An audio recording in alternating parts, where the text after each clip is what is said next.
In this episode of Fictional Hangover, we talk about hair cutting and feet washing, throwing chairs off the roof, and the horrors of birds and wind chimes in our discussion of Insurgent by Veronica Roth. No questioning society? No asking, was this a bad idea?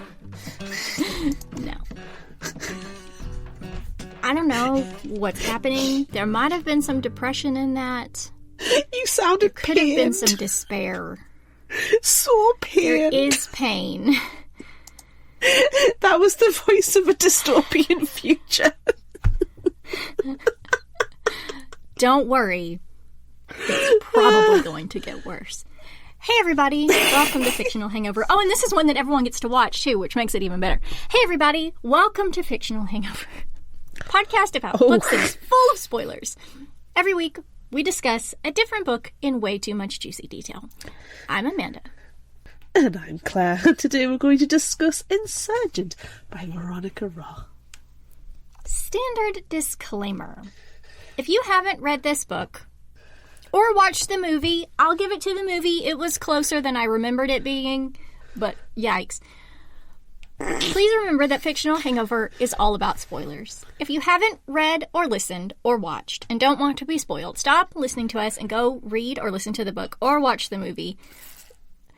Then come back. If you haven't done this but want to pretend that you have, or if you don't care about spoilers, or if you just like the show so much that you don't care about any of that, then listen up. Spoilers, haven't seen the show movie thing. I've only ever seen the first movie. I could have watched the second one, but that would require using actual real world money, which I refuse. So, well, I did do that. Yeah. Because I watched these movies in the theater as they were being released, the first two. The third one, nah dog. So I don't know what happens with the third one. But yeah, I watched this one a couple of days ago. And, like, after the first time, is this initial thoughts? I don't know what this is. Is this background info? The first time it had been, you know, I read the book when it came out, and then I watched the movie when it came out, so there was a great deal of time in between. And then watching the movie, I was like, what the fuck is this? And then, now, having just read the book and just watched the movie, like, there are actually some things that are the same.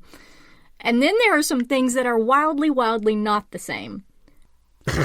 Okay.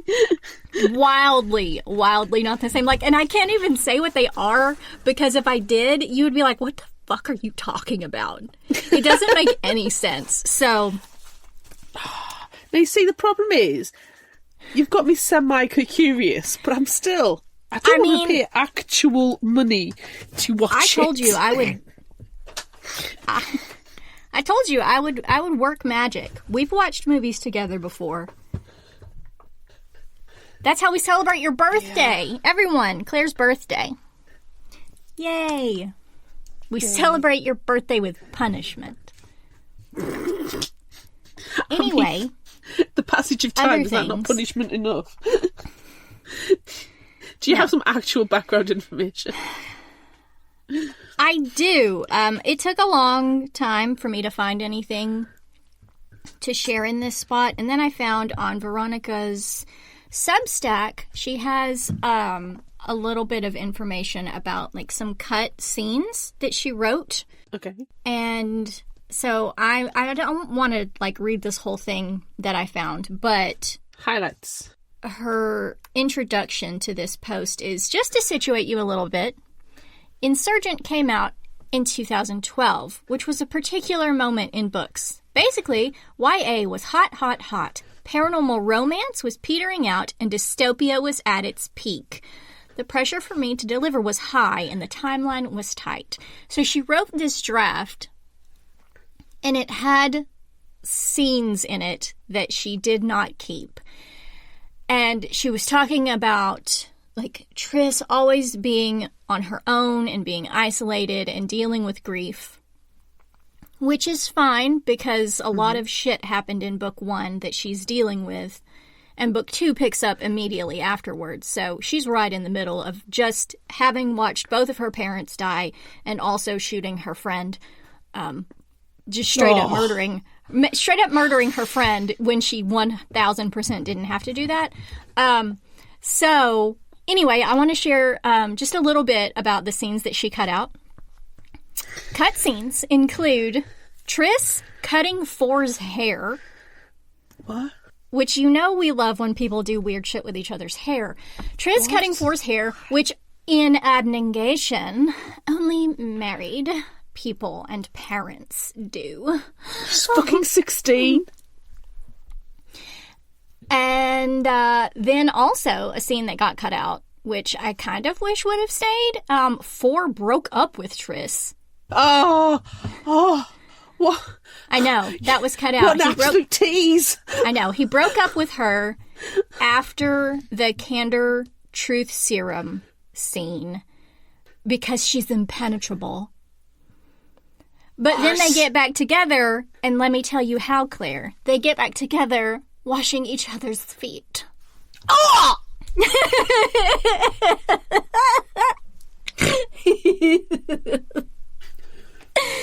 So, yeah. I have one question about all of this. What the actual fuck? I know. Oh. I know. So, she explains why she cut for breaking up with Tris. Because it seemed really petty and surface level. And she said, petty and surface level stuff would make more sense if they were, in a high school band instead of fighting for their lives or something. So I appreciate that. But, Four should have broken up with Tris. Four should never have gotten together with Tris. Yeah. Oh, God. I know. That was a lot of fun. You know when this piece of information that you give it, or several pieces of information that you're given, you could honestly live without them. And 2 out of those 3, I could live without knowing. Haircutting and the washing? third one is devastating. Yeah. Yeah. In this episode of Fictional Hangover, we talk about haircutting and feet washing. If we move over to initial thoughts, and that's supposed to be, theoretically, at one time, it meant the thoughts that you had going into it before reading it or something. I don't remember. We've been doing this for almost 9 years now. It means what you want at this stage. I only remember this one because I haven't read it for many years. I only remember this one being meh. I don't remember being so bothered by it. And I remember when we were talking about covering these, and I was like, yeah, Claire, the first one's pretty good for a 2010, 11, whatever, YA book. The second one's meh, and the third one is yikes. And then I told you I was excited to read the third one because maybe I won't hate it as much. Ugh. Not boding well. Not Initial boding well. Thoughts are just... Yeah. Right, well, I have not read these books before, which is, I always find that very fun when you've read a series and I have not. Especially when they're old ones like this, and they've been around for forever, and they have movies, there's something special about that. It is. However, I have read Hunger Games when we eventually do that, and seen the movies, so it's fine. Yes. And dressed up for the movies, and enjoyed them very, very much. Cool. First time reading. And this one, for me, has moments of mediocrity. Mm-hmm. Mixed with annoyance. Mm-hmm. Mixed with rage. Yeah, accurate. It was... Just noises. It's just noises. Yeah. No coherent words. Yeah. I think that's right. I genuinely don't understand a lot of things about this series. Same. And it's worse now reading present day. I know that's one of the hardest things is reading a series with modern lens. But I also think certain books are timeless. Certain authors can write timeless books, and it doesn't matter if the technology is different. It's the themes and the execution and all of that. It's timeless, and you can come back to it and you can be fine no matter if you've read it pre-teen, teenage, 20s, 30s, whatever. But then you have some books that are just so enmeshed in the exact minute of it being published. It's like a time capsule. And this is exactly an example of a time capsule of early 2000 teen YA dystopian future, when we know YA can be so much better. Yeah. And less insulting to YA. Yeah. Let's dive in. I'm interested in what's going to happen because, again, I've read this one before multiple times and you haven't, and you're reading it from today. Yeah. And you tend to get, I'm going to say this as an irrationally angry person, you tend to get irrationally angry about things. So I'm curious what you're going to latch onto versus what I'm going to latch onto. I could tell you right now the thing that kept me going all the way through, that made me angry. Other than the rage? There's always that boiling rage. Cause, Right. That's what powers us. Yes, rage powers us. But I can tell you right now, the thing that kept me going all the way through was a burning rage. And every single time Triss said something along these lines, I was just like, get in the sea. But let's jump into the summary. Let's do it. All right. Let's go on this voyage of exploration. Let's do. After jumping on the train to escape the Dauntless compound, after shutting down the simulation Janine created to make the Dauntless kill the abnegation, and stealing the hard drive, the simulation was on. And that's everything that happened in book 1. Summarized in half of a sentence. Triss, 4, Caleb, Peter, and Marcus arrive at the Amity Farms and meet an Amity leader, Joanna Reyes. She offers to let them stay overnight, but insists that the entire faction will decide if they can stay longer.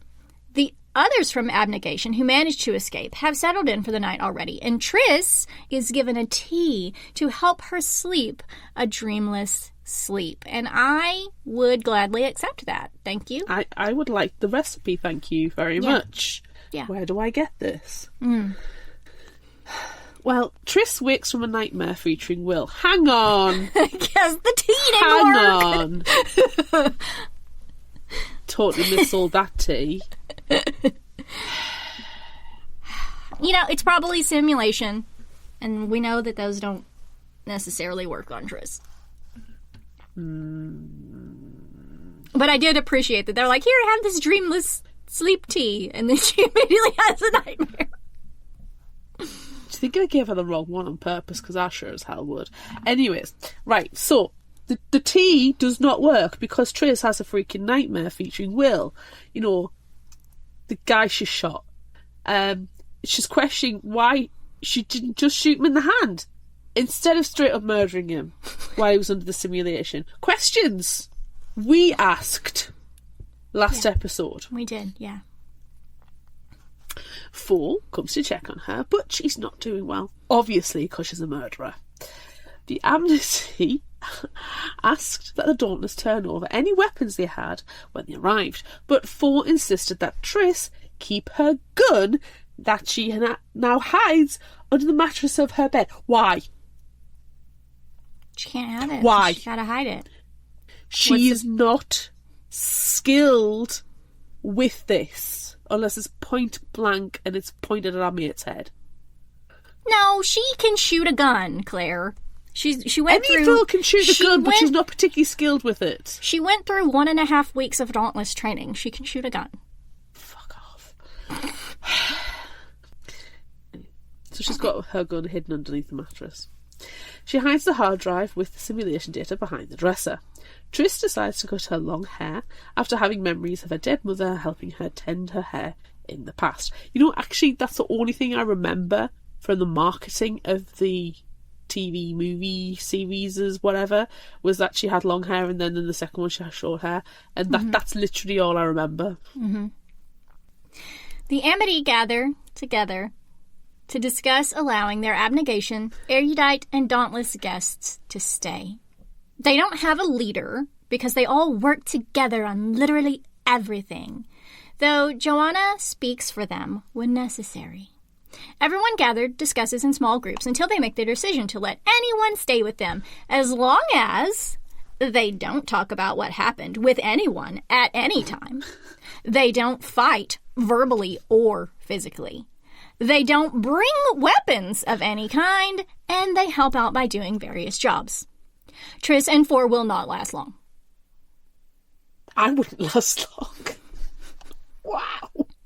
You can't talk about anything at any time with anyone, ever. Talk about deprogram, jeez. Later, Triss spots Marcus and Joanna walking together in an orchard, so she decides to follow them.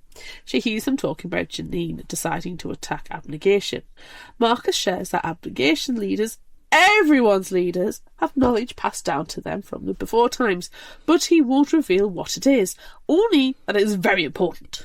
Joanna wishes that Marcus would trust her to share, but the last time he revealed any information, all his friends wound up dead. Womp womp. Triss goes to tell Four this, but he just thinks his father is trying to make himself seem more important than he actually is and remain relevant as a leader. He's an asshole. See episode previously. Four wants to go into the city and figure out what to do next and worry about what Marcus said later. Triss resolves not to forget what she heard and learn more about it, whether Four wants her to or not. While they eat breakfast the next day, Caleb is curious about everything and asks Triss about her test results, and she reveals that she had aptitude for 3 factions, which he's never heard of. Marcus interrupts their breakfast and says that Abnegation want to leave Amity and go back to the city so as not to be selfish, and requests Triss and Four escort them. They agree and plan to leave in a few days. Triss follows Marcus again and confronts him about what she overheard, but he's just a dick to her. It's because he's a dick. He's that whole dick-asshole conversation from whatever that thing is. She wants to know if her father died protecting the secret, whatever it was, and he says yes, but won't say anything about what that secret is, because it's a secret. He tells Triss she got lucky and that's the only way she survived what happened, and he probably won't ever do anything else useful again. She won't do anything useless ever again. She won't. He might. She won't. Yeah. He's a dick. Yeah. Triss goes to Four's room that night after having another Will nightmare, but she hasn't told him about that yet. They kiss a lot and she falls asleep to his I love you. The next day, when she goes back to her room, Peter is there, and he's stolen the hard drive. So Triss tries to get it back by punching him in his bullet wound. But she misses. They fight and scream, and the Amity come running. They have broken their peace vows. You cannot punch people in their bullet wounds. Or not in their bullet wounds. Blow. Should have. Go for the crotch blow. It's easier. Yeah. Yeah. This is the half a day training that she's had coming in. Yeah.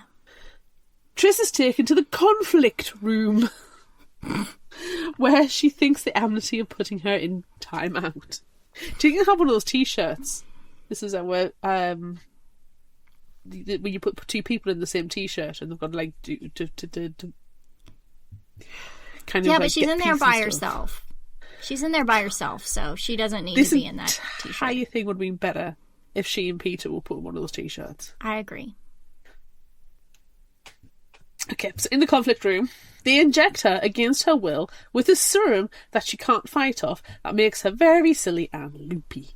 She merrily skips off to find Four in the orchard, and he is shocked by her silliness because Triss has 0 personality and would never do anything like this. Mm-mm. He carries Triss to Joanna, demanding to know what they've done to her.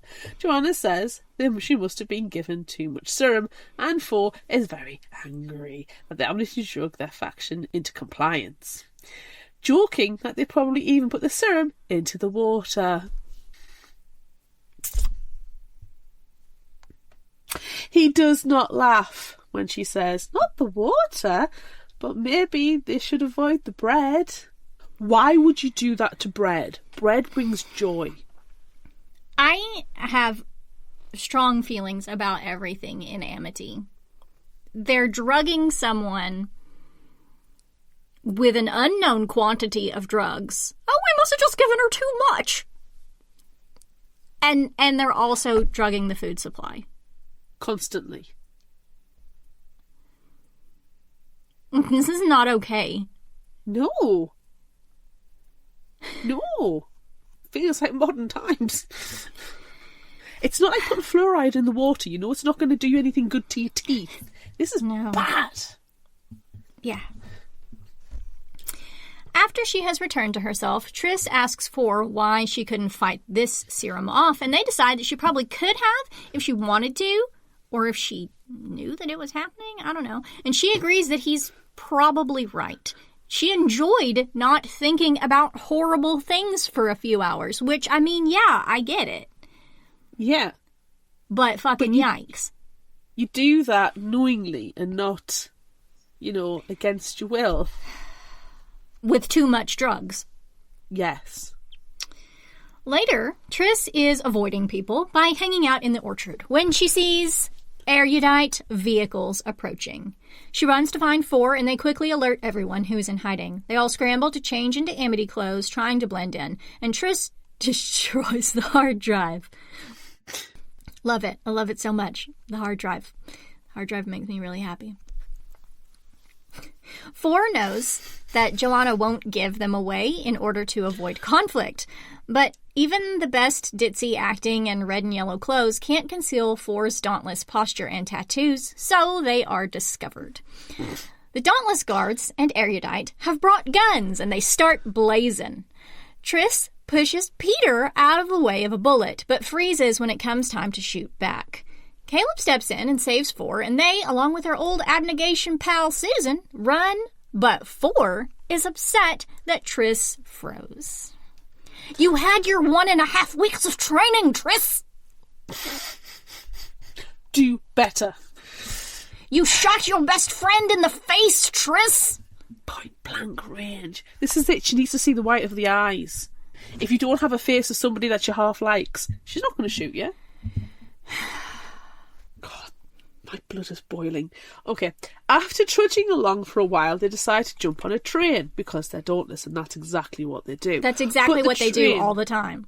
All the time. But the train, this time, it's not empty. No, it's not. It's full. It's full of factionless, led by a young man with an eye patch. Nice. This is Edward, and we like him because he's wearing an eye patch. Yes. Luckily, Triss was nice to Edward during their initiation and helped him when Peter stabbed him in the eye with a butter knife. That sucks, but the factionless aren't pleased to have newcomers on their train. They're about to force them off when 4 calls himself by his real name, Tobias Eaton. Dum dum dum. The factionless are shocked, but Triss doesn't understand why. It's a name. When they arrive in the factionless part of the city, the group is led to meet the leader of the factionless, who turns out to be 4's mother. What? Evelyn. Triss thought she was dead, even remembers going to her funeral, but no. She apparently cheated on Marcus and escaped abnegation, leaving young Tobias behind with his abusive father. Oh, Parent of the Year award there. He clearly does not have any affection for his mother at all, which I super appreciate, but she knows that he doesn't like what's going on with the factions and asks if he's come to help.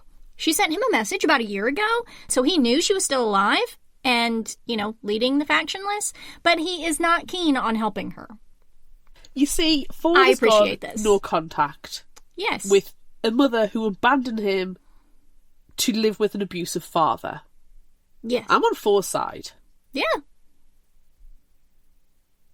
Forget both of them. They're bad parents. He does not win the parent award. No. That night, Tris wakes when she hears 4 talking to Evelyn. It seems she's trying to apologise to 4 for, abandoning him with an asshole father, but he shuts that down quickly. She then tells him that Abnegation were testing the factionalists and discovered that many of them are divergent, which makes sense if you think about it, just for 30 seconds. They don't fit into one faction, so they fail out of initiation or leave their factions and become factionless. Many also come from Abnegation. Evelyn knows that her son is divergent because Marcus knew, which is why she left them together. Bullshit. Now, Evelyn and the factionless have maps of safe houses all over and are planning to overtake Erudite and create a new society without factions, and she needs the Dauntless to help. Most of the Dauntless remained with the Erudite, the traitors, and many of the others, the loyal, have gone to Candor, so that is where 4 wants to go next. 4 comes back to sleep next to Tris, but before she gathers the courage to ask him about what's going on, he's asleep. I mean, he's had a busy day. The next day, Susan and Caleb plan to go to a safe house where most of the remaining Abnegation have gone while Tris and 4 go to Candor. But Caleb promises to try and catch up with them later. When Tris and 4 arrive at Candor headquarters, they are arrested. The Candor aren't super forthcoming with their arrest, but then reveal that they saw the footage. But what? The hard drive? The hard drive! The hard drive! That they stole and destroyed!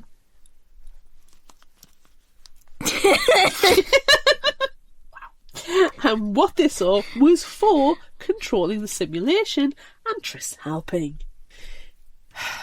They have to go on trial, which in Candor involves being questioned under truth serum.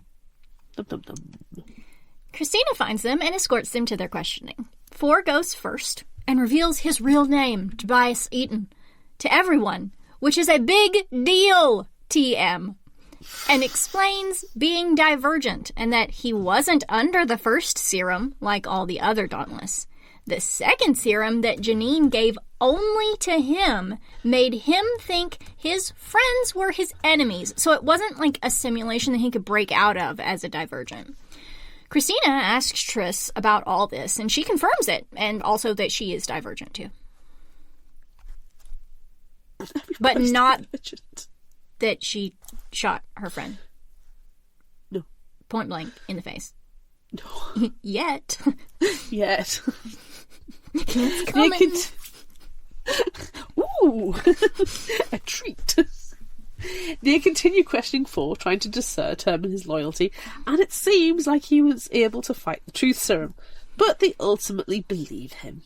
He says he left Abnegation because he was afraid of his father, which makes him a coward. So he must not actually be dauntless.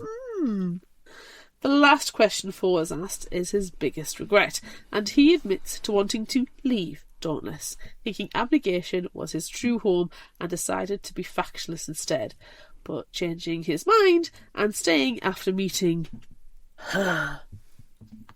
Tris? Tris is what's making you make all these life decisions? Really? All right. Really? You do you, sir. You do you. When it is Tris's turn, her real name, Beatrice Pryor, is not a big deal, TM. Because she's a nobody. She tries to fight the serum and is able to, but it's difficult. She reveals that she is also divergent and that she is too selfish for Abnegation, but doesn't think she's dauntless enough for Dauntless. But the Candor leader questioning her assures her that she is, because she was almost murdered by the Erudite, but fought her way through the Dauntless compound, being attacked by her friends to destroy the simulation and save everyone. I mean, she did do all of that. We can't discredit her. She wasn't by herself, though. This No, makes her sound as if she's a one-woman war machine. She is not. No.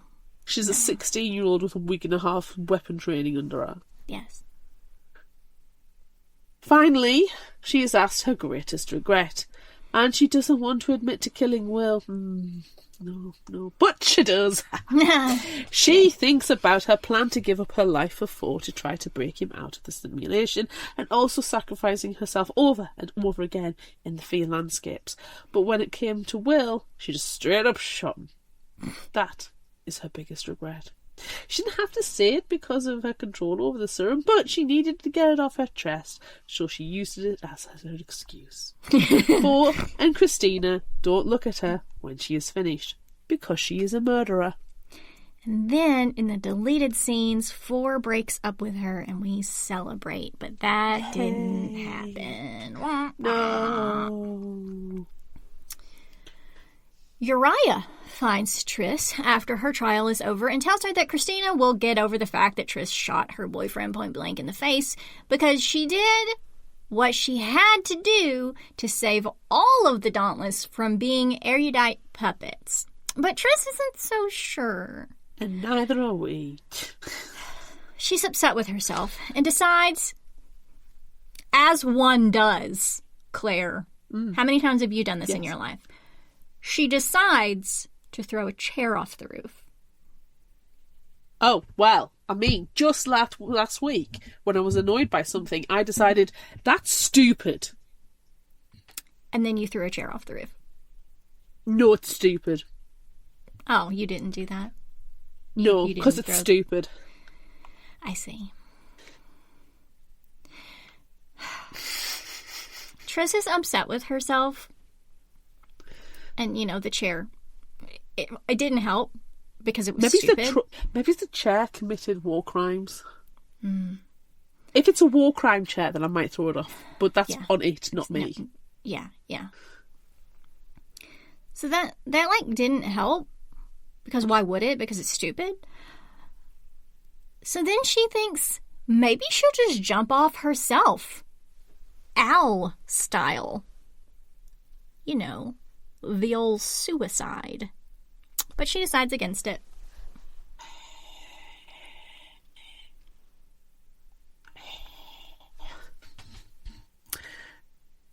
Later, Triss and 4 argue about telling each other the truth, since neither of them have been exactly forthcoming. Triss, with murdering Will, and 4 with his mother being a factionless leader, and him maybe wanting to join her. Do you know what this relationship needs? Communication. He tells her it's not exactly easy being with her, you think? And she apologises? It sounded fake to me, but what do I know? Would it be enough for 4? Would it? I mean, maybe if it was real. Yeah, you make an excellent point. She also says that she chose to share what happened with Will while under the truth serum because she could fight it, just like all the other serums, because Triss is just the most super specialist girl in the world ever. She's special. Oh, God, I'm getting hungry. Calm down.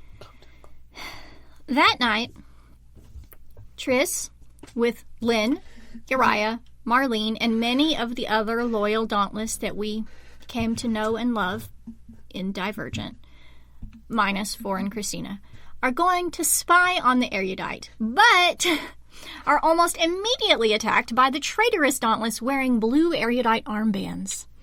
Everyone starts shooting, and Triss goes down when a cloud of vapor erupts around everyone.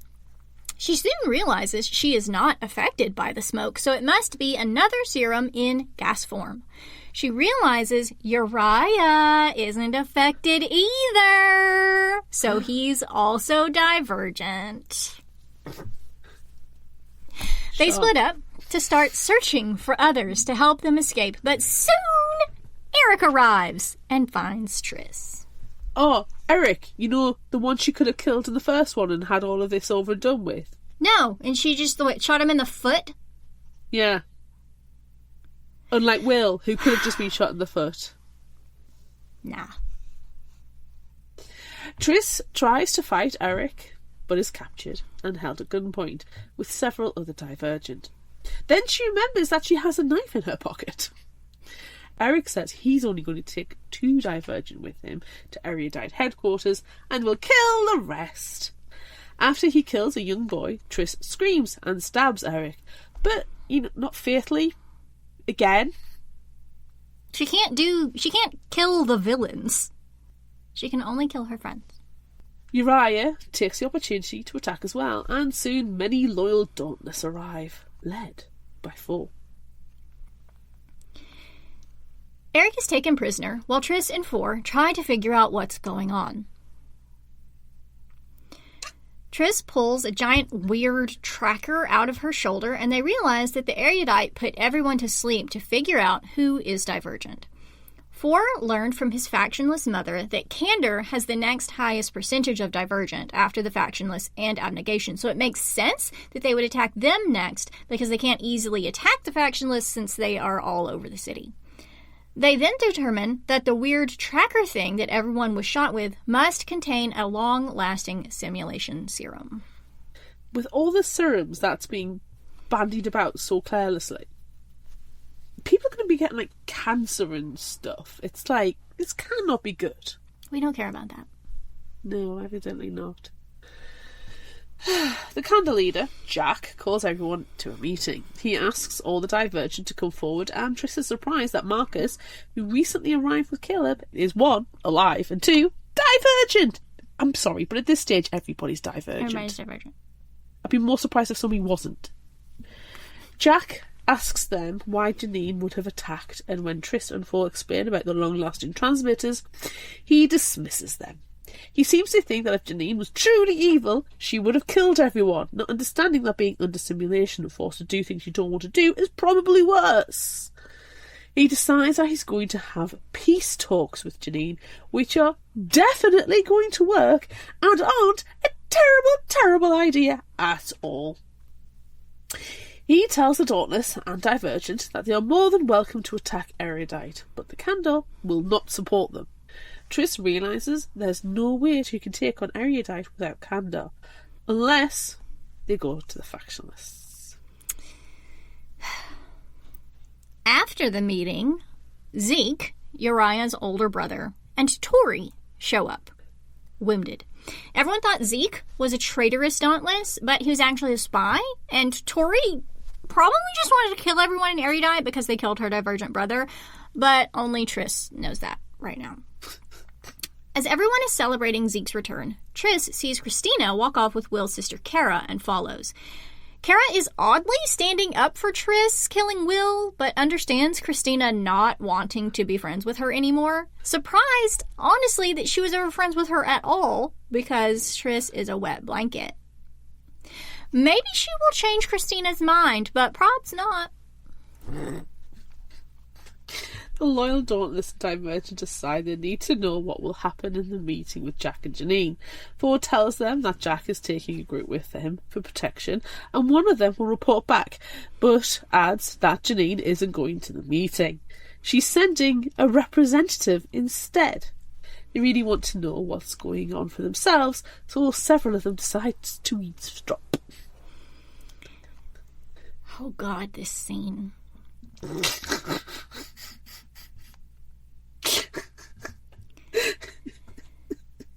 As everyone eats in the Candor cafeteria, several Dauntless pass by 4 and call him a coward, just like he said in his Candor trial, and just like they've been doing constantly since.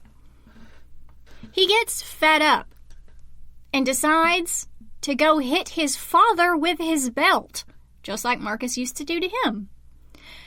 Triss rushes up to stop the attack and follows 4 out of the cafeteria. He is mad that she suddenly cares about him again after they haven't really spoken like, they like each other for weeks. Or is she just feeling sorry for Marcus? Where is this 4 the whole time? This is my 4 right here. He leaves her standing there alone. Triss then follows Marcus and tells him that if he ever decides he's going to do anything about literally anything, he knows who he'll have to come to.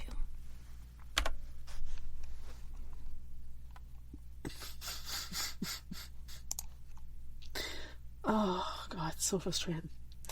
Later, before Triss goes off to eavesdrop on the meeting between Jack and not Janine, she asks why Ford did what he did because the public spanking didn't really make any sense. Why should anyone, especially Ford, care if people think he's a coward? Then she remembers that his factionless mother wants him to be a leader of the loyal Dauntless. He can't be that leader if they think he's a coward. Thus the public spanking. Ford then confronts Triss about going to eavesdrop and decides to go with her. Oh, the public spanking.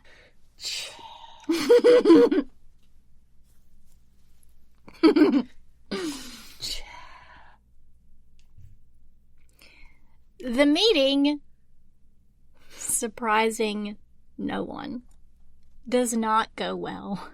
Shock. Max, a Dauntless leader, who is now a traitor Dauntless, is there instead of Janine, asking Jack to give up the divergence, return Eric, and tell them who did not get shot by the trackers. Triss realizes Janine is speaking to Max through an earpiece and controlling him. She spots a location where Janine is likely hiding and heads toward it, but then one of the loyal Dauntless shoots Max, ending the meeting. Triss, followed by Ford, finds Peter, another traitor Dauntless, and Janine running away. But then their friends scream, so they turn back to help instead of giving chase.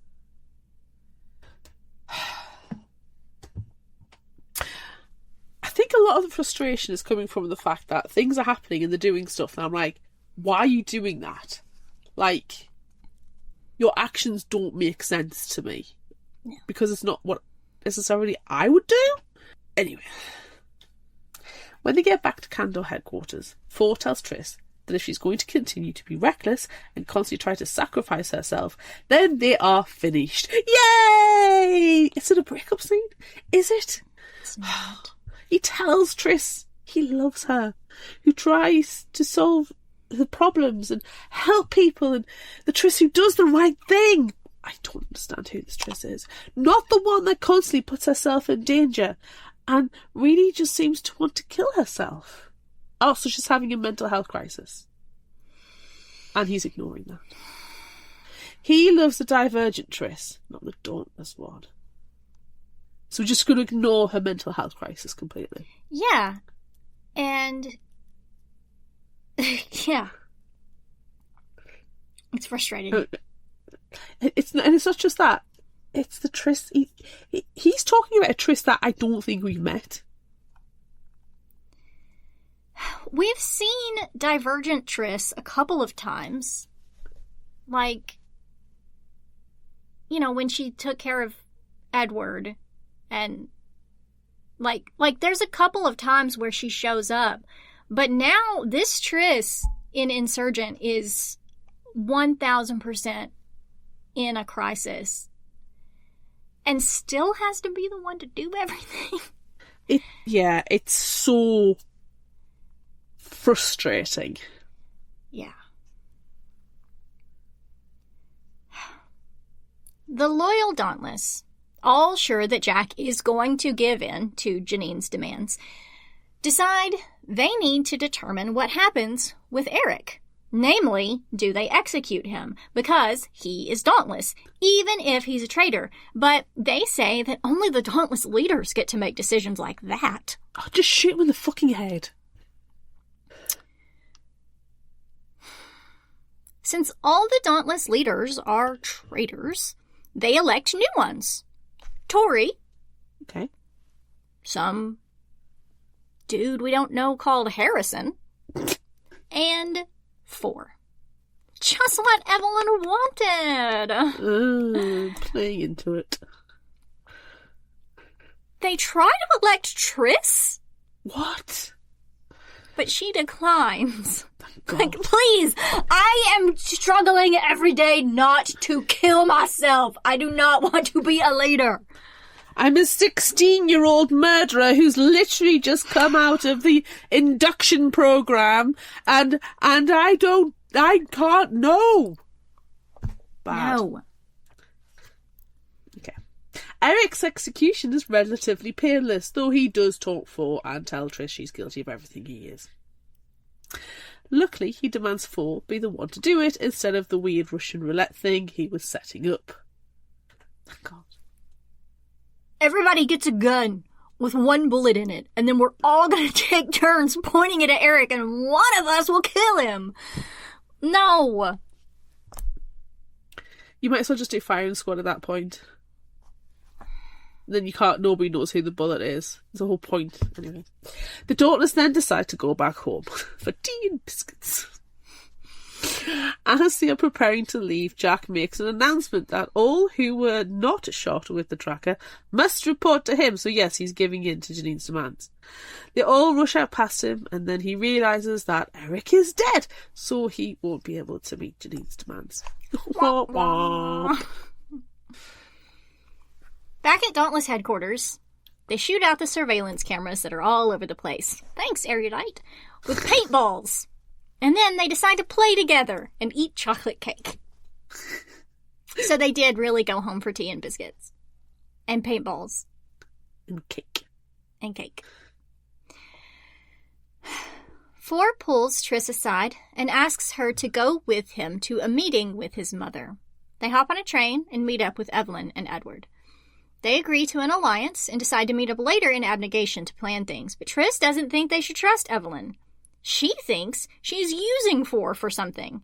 She wants to question Marcus and see what else he knows, but 4 doesn't want to do that. So they fight again. Just break up. Triss is shaken awake by Christina and they run to the roof where they do not throw chairs off. Okay, the chairs are safe. There's not a chair this time on the roof? No, we're not throwing chairs this time. Damn it. What's happening are 3 daughters are standing on the ledge. One speaks, but her voice is not her own, and it's clear that Janine is speaking, until one of the Divergent turns himself into Erudite headquarters. This will happen every 2 days. This is jumping off the roof. Damn! Triss and Christina manage to save 2 of the 3, but Marlene, their muffin friend, plummets to her death, and honestly devastated by that one. Yeah. Janine made them do that. What a bitch. Triss decides she's going to be the one to go to Erudite because it's Triss, and to stop more innocent people from dying. Because she's having a mental health crisis. And she needs therapy and medication. Not serums. Triss constantly thinks of killing Will and letting Marlene die and breaks down. Therapy. Christina approaches and tells her that at first she didn't believe her when she said that she had to kill Will when he was under the simulation, but now, having seen Marlene mindlessly die, she understands and forgives Triss. I don't understand how the 2 are the same. I mean, I'm guessing it's because she knows that Marlene would never have jumped off the roof, and she knows that Will would never have, tried to kill everyone. But I guess actually having seen it firsthand shocked her into realizing it. But that makes sense. What doesn't make sense is that Triss shot him point blank in the face. Yes, that's the bit that doesn't make sense. It's not when Christina will have been under the influence of the serum as well. So I'm fine with that aspect and people being made to do what they don't want to do. It's Triss's reaction to it. Yeah. It's what she did. It's ultimately her reaction and her murdering point blank Will and only mildly grazing Eric. Yeah. That's what doesn't make sense. Anyways, sorry. In the cafeteria, a lot of people have divided. Some, dauntless, are angry or afraid of the Divergent and want them all to give themselves up. Some, mostly the Divergent, want to storm Erudite and fight. Triss just wants to give herself up. 4, Tori and Harrison approach with a plan to increase security to try to stop the mind controlling before it gets to death level again. But if that doesn't work, they will come up with another plan. No one will sacrifice themselves. Pointed look to Triss. 4 also looks directly at Triss when saying this last bit. But she's determined to go. Her mind is made up. There is no communication. Tris finds herself in Four's apartment later because it was the last place she felt safe. Which is really sad.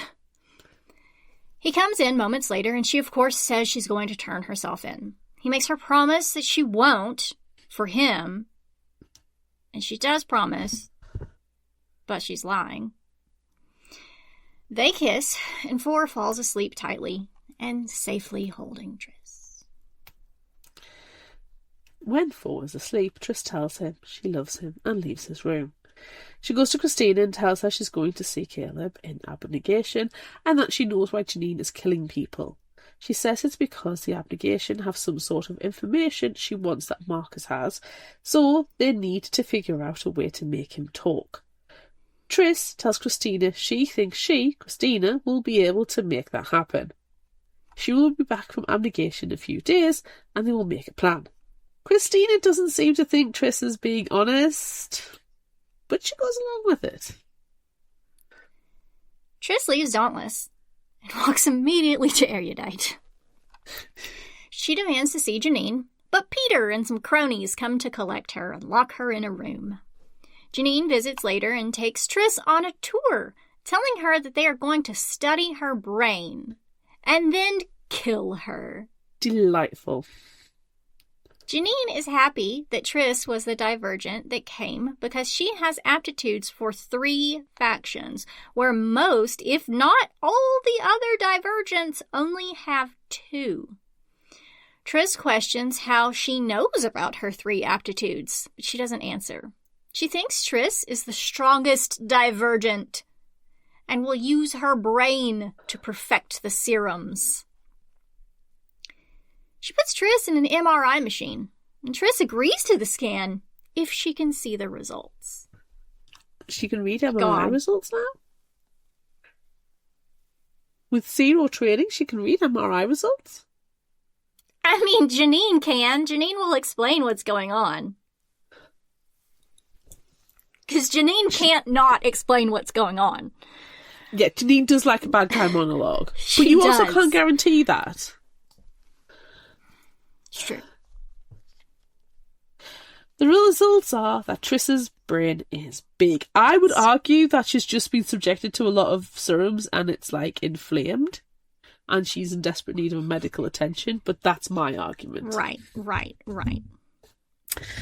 What the MRI results show is that her prefrontal cortex is much larger, but her orbital frontal cortex is much smaller. Meaning that Tris is very good at focusing on goals, but has almost no reward-seeking desire. Janine is pleased with the results and now knows how to modify the serum to work on her. She sends Tris back to her cell, escorted by, of course, Peter. Peter wonders why Tris is so special and always gets what she wants, and also why she is stupid enough to sacrifice herself, but he'll never understand. Just before they get to her room, Tris sees that Four has come. As he is dragged off to his cell, he tells her that she came to die, so now she's going to die too. Peter doesn't get it. Four can just get another girlfriend after Tris dies. Again, Peter will never understand. I love the pained expression on your face. I'm just thinking. It's like you've been lobotomized. You're like, why? My prefrontal cortex is large and my orbitofrontal cortex is small. That's what's happening right now. Now, I just thought of a scene from the movie. And I know that we're not talking about the movie, but like I just really appreciated it because Peter during this part tells Janine that he's not just a meathead because he's in Dauntless, but like book Peter 1000% just a meathead right here. Like, oh, you can just get another girlfriend, brah. What's wrong with you? Dude, it's plenty fish in the sea. Like, Well, you need a tried wife, one that stays at home because you're a provider. Oh, God. He would be that guy, wouldn't he? Yep. Triss is taken to test a serum. She sees her mother in the simulation, describing how erudite is going to help everyone. But then she breaks out of the simulation when she remembers that her mother is dead. Wah, wah. Janine will just have to try harder with the changes she's developed from the results of the brain scan. And she does! Next is an original version of the fear landscapes that were too potent on everyone else. Literally, like, making people have heart attacks and die.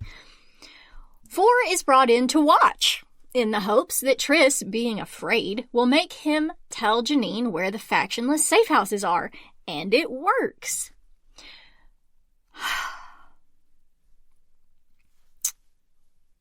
I wish this was real. I mean, not actually real, but I wish that, like, this had been developed more. Triss sees 4 smilingly stabbing himself in the stomach. Like, that's creepy and well done. Why then does she also see birds? Because birds are terrifying. Hey. I know. Terrifying. Why then doesn't she hear wind chimes? Well, maybe that needs to be written in as well. Birds attacking, smiling, stabbing, and wind chimes. Yeah. Anyway, she breaks herself out because of course she does. Janine then tells Triss who's been helping her, who told her about her 3 aptitudes. Caleb!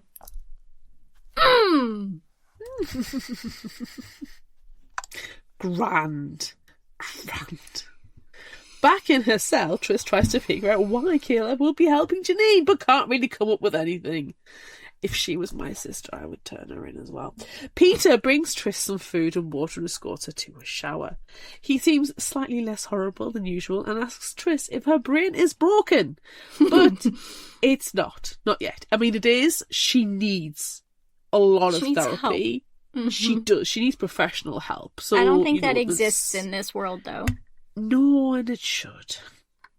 As they're walking down the hall, Triss sees 4 with his guards. When they pass each other, he collapses, but it's only a ruse. He steals a gun, grabs Triss, and they run straight past an exit. What? Sight. 4 tells Triss they aren't escaping, but finding the control room. He and the other leaders have discovered that Janine plans to execute Triss in 2 weeks, because by then she will have completed the serum she's working on. He begs Triss to survive until then, when the loyal Dauntless, the Divergent, and the Factionless will attack. Yeah, 2 weeks is a long time. She doesn't think she can do it. Later, without any sort of punishment from running off with 4, Triss gets to talk to Caleb. She asks him when he became a traitor, but he says he's doing everything for the greater good. He's doing everything for the good of everyone and for what's happening outside the walls.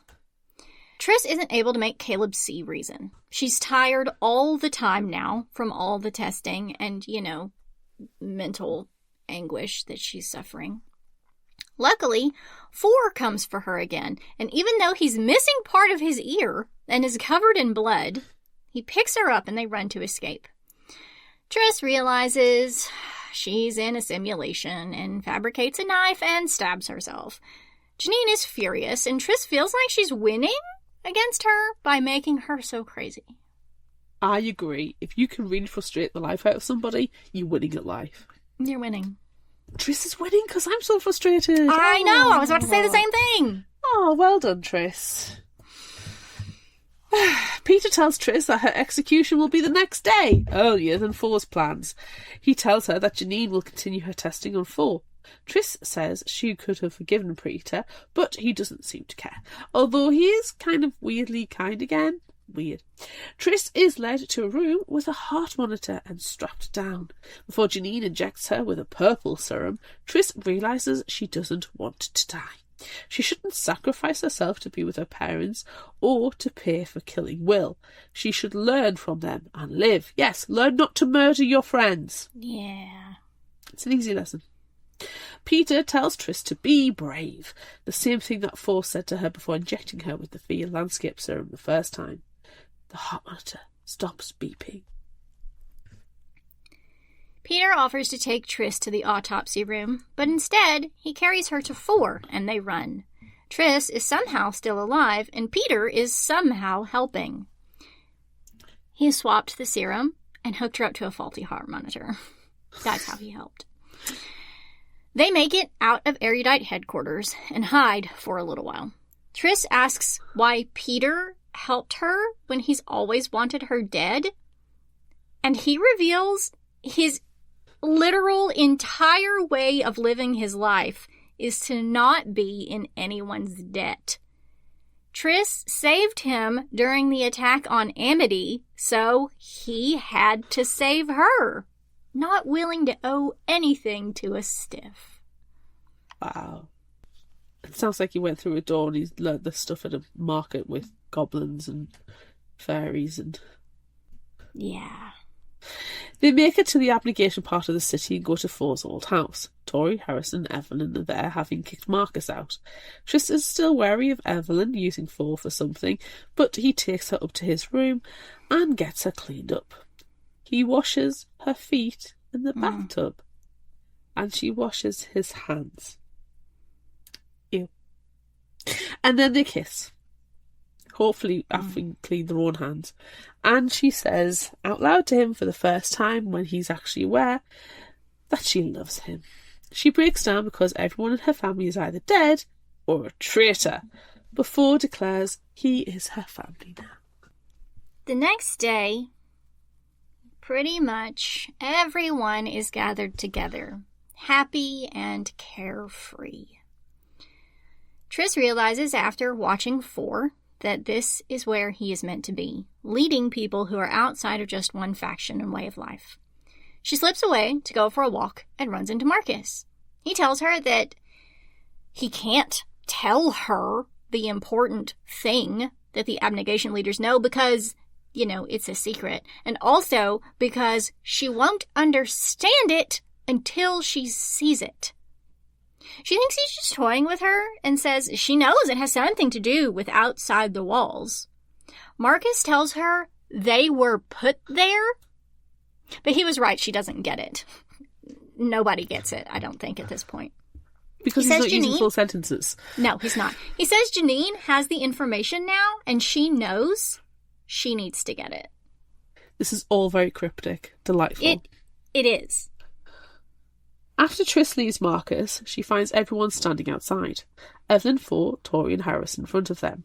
Anyone not implanted with a tracker will be attacking Erudite headquarters in 3 days.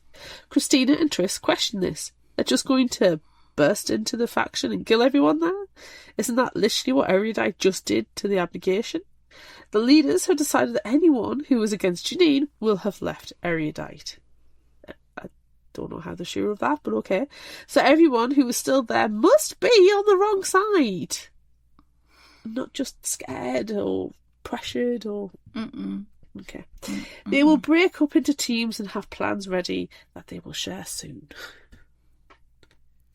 4 tells Tris that she will be on his team, but she lies and says she doesn't want to sacrifice herself anymore after everything she's been through, and he wants her to stay behind and rest when they go fight.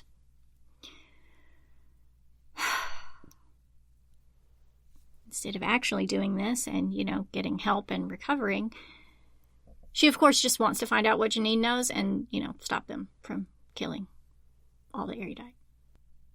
Tris and Christina go with Marcus to Amity to speak to Joanna. They want her to know what is about to happen and maybe go get Amity's help. Joanna tells her faction about the upcoming attack, and most of them want to remain uninvolved, but Joanna and a handful of others will go to Erudite to be peaceful protesters of the violence. Tris and Christina plan to speak to Erudite that they have found a sanctuary at Amity, asking for their help in finding what Janine knows. They find out that the computers in Erudite are connected to computers in the other factions. Okay, this is a network. It is not cloud save, so I'm still right about what I said in the beginning of the other episode. Network does not equal cloud save. No, it doesn't. Floppy disk. Oh, right, I'm a millennial. I know. So, Janine won't be the only person who has access to the files. They also find out that the erudite have been working on non-lethal weapons and will be going with them to help find the information they are looking for. One erudite, Will's older sister Kara, has created a stun gun, and another, Fernando, has a sonic detonator that can shatter glass. It was used when the erudite attacked Candor. Marcus, Tris, Christina, Cara, and Fernando head into the city and toward Erudite, while Joanna leads another group to peacefully protest. After Tris's group changes into blue Erudite claws, Christina gives Tris a gun, telling her that Will would tell her to get over her aversion to using them. He would have said that. Shouldn't shot him in the head. Yeah. No. Stop thinking like that. Stop it. You need to use this gun. Stop it. America! They get to the Erudite headquarters and see it protected on all sides by simulation control candors with guns. They decide they can't get inside through the doors, and when Cara jokes about taking the roofs, the ones without chairs, Tris gets an idea to go through the windows on upper floors instead. Fernando defines her as insurgent. And we finally get the book title. It's a literal dictionary definition. Yeah. Noun. A person who acts in opposition to the established authority, who is not necessarily regarded as belligerent. And you know what? She likes it.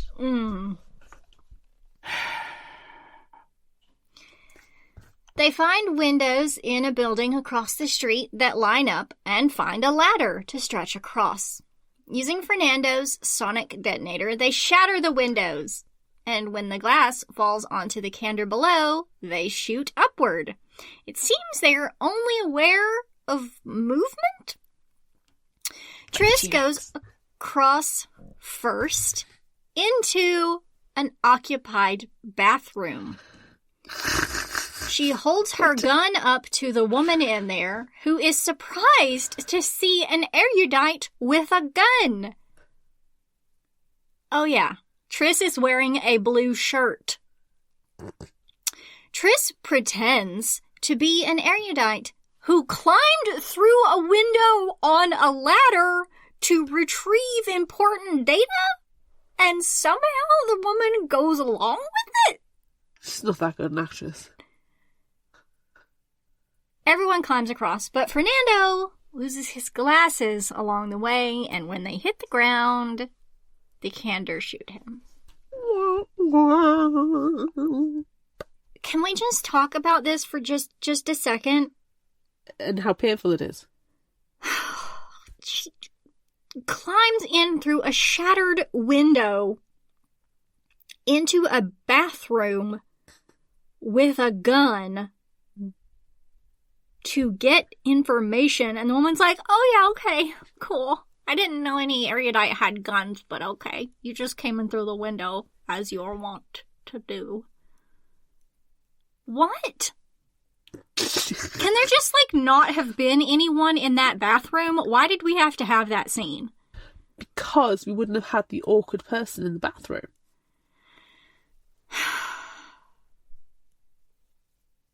It did it bring anything to the narrative? No. Was it necessary? No. How big are the windows in this public bathroom? It's an excellent question. You are asking many excellent questions. And we lost the breakup for a woman pooping. We lost the breakup for this. We could have not had necessarily, a breakup but instead of a woman pooping. If we're thinking about word count. Would you rather have 4 breaking up with Tris or a woman pooping in a bathroom? You can't ask that question. There's no real choice there. Obviously, you have the woman pooping, Claire. And also the haircuts and feet washing. Don't worry, they still had the feet washing.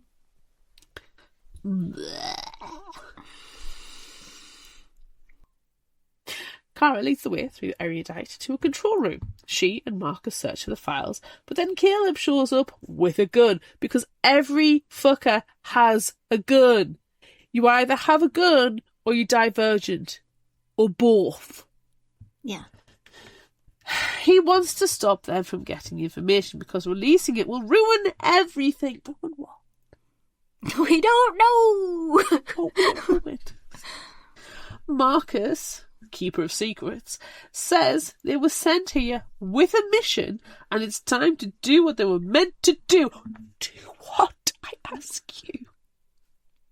Triss doesn't understand any of this. Same Triss. Same. After Triss calls Caleb a coward, I would have other words for him, he says Janine wouldn't keep important information on a public computer. Duh. Triss only knows of 2 private computers of Janine's. One in her office and one in her lab. Marcus knocks Caleb out and he, Triss and Christina go to the lab while Kara continues searching on a computer in the control room. Do you know what kind of computers that I think that they are, just in my own head? Oh, I have an image as well. Mine's Okay. going to be obvious. Go for it. You tell me first. Mine is, and I don't know the names of these computers, so I'm sorry, but everyone will know by the description that I give. It's those fancy Apple computers that are different colors. And like, Yeah. you could get an orange one, or you could get a green one, or you could get a blue one. That's what they are. In my head. Can we have your computer with... So you know in Jurassic Park, at the end, when she's going through and having to find the security things, and you see like these really stupid 3D models? That. Uh-huh. So if that's the program on your computer, we have perfection. It's perfection.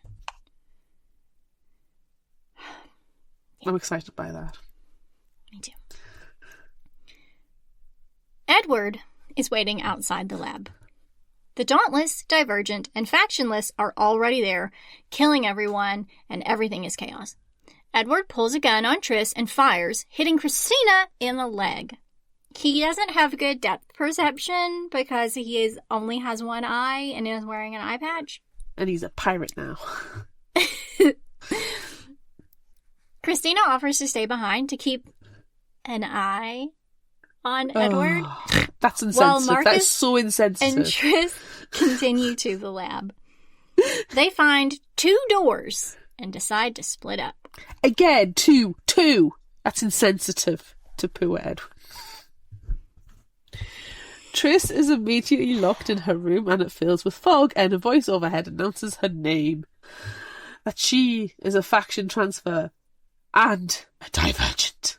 And that she is 2nd generation. Ooh. She doesn't know what that means. It means your mum was also divergent, duh.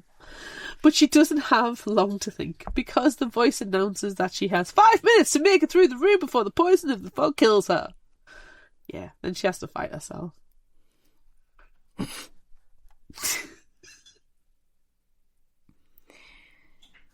Triss, and I mean, I want to call her like Shadow Triss, Dark Triss, Yeah. Simulation Triss. Shadow Triss. I like is Shadow cool. Triss too. Yeah. I like Shadow Triss. Triss and Shadow Triss are equally matched, but Triss realizes that, they might be the same, but they have different goals. Triss needs to get through the door, while Shadow Triss has to block it. Triss runs around the edge of the room and makes a gun appear, since she's obviously in a simulation and can control it. Shadow Triss then becomes Will, but Triss fights her fears and shoots him again, killing her shadow self. Do you know, if there's one person we know that she has absolutely no problems killing, it's Will. Yeah. Why are you showing me this again? Been there, done that. She should have, if she turned into, Eric, or Peter, she probably would have been like, Yeah, oh she would've- no, I'd have to shoot you in the foot. Oh. Tris moves into the next room and sees Tori fighting Janine. She tries to stop Tori from killing her, but Tori just thinks Tris is a traitor and bites her. They fight, and Tris tries to explain needing Janine to find the important information stored on her computer, but not caring what happens to her afterwards. But Tori is single-minded in her desire to kill Janine for killing her divergent brother. She stabs Janine with a huge knife right in the belly. I do appreciate this. Yes, we enjoyed No, just kill her. She's the bad guy.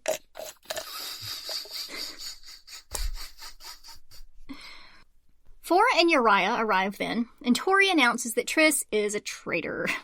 Four is taken aback, but says that Marcus was found in the other room, trapped in a simulation, and knows that Tris came with him and that they were working together. Tris stands up to Four, telling him he knows why she is there. She's been telling him all along that Marcus knows something important and that Janine has whatever that is.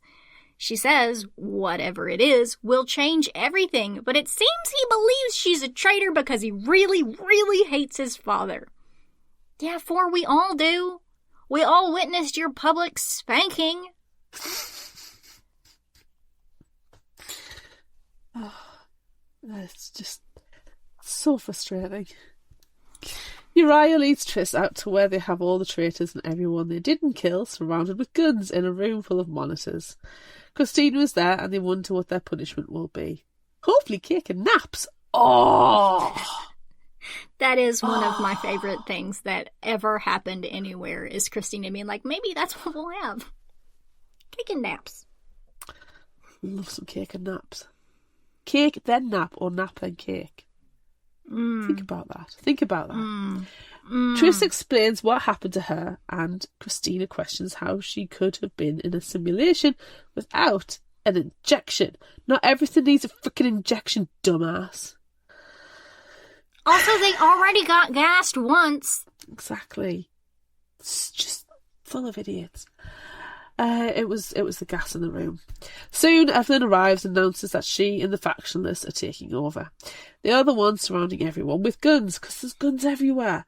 Tris realises now.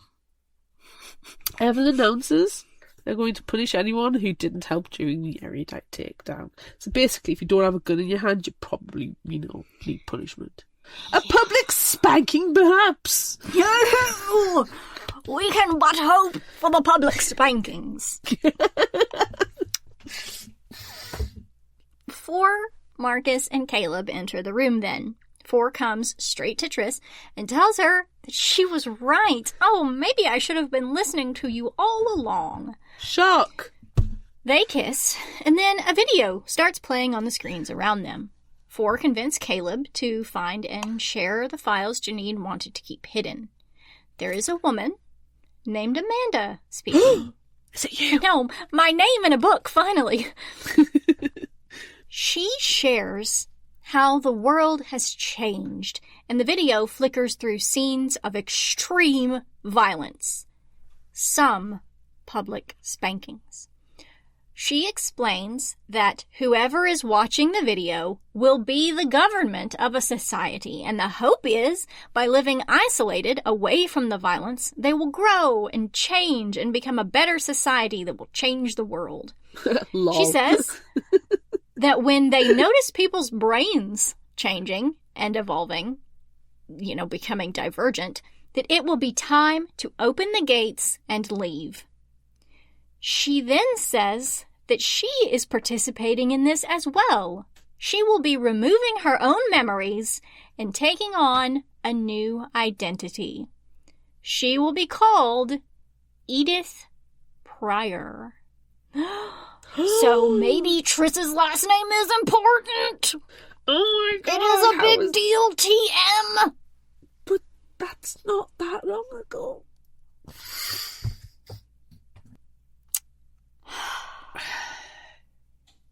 Hey, Amanda. Hey, what? Hey. Guess what's happening on Sunday, the 27th of September? What? We're live! But we're not by ourselves. Oh no! Oh no! Oh no! We are going to be joined by Kendara Blake and Jackson Ford, because you know what? You know what's happening? We're Public spankings! Making them have a public spiking with fighting words. The Frost Files versus the Dark Clouds.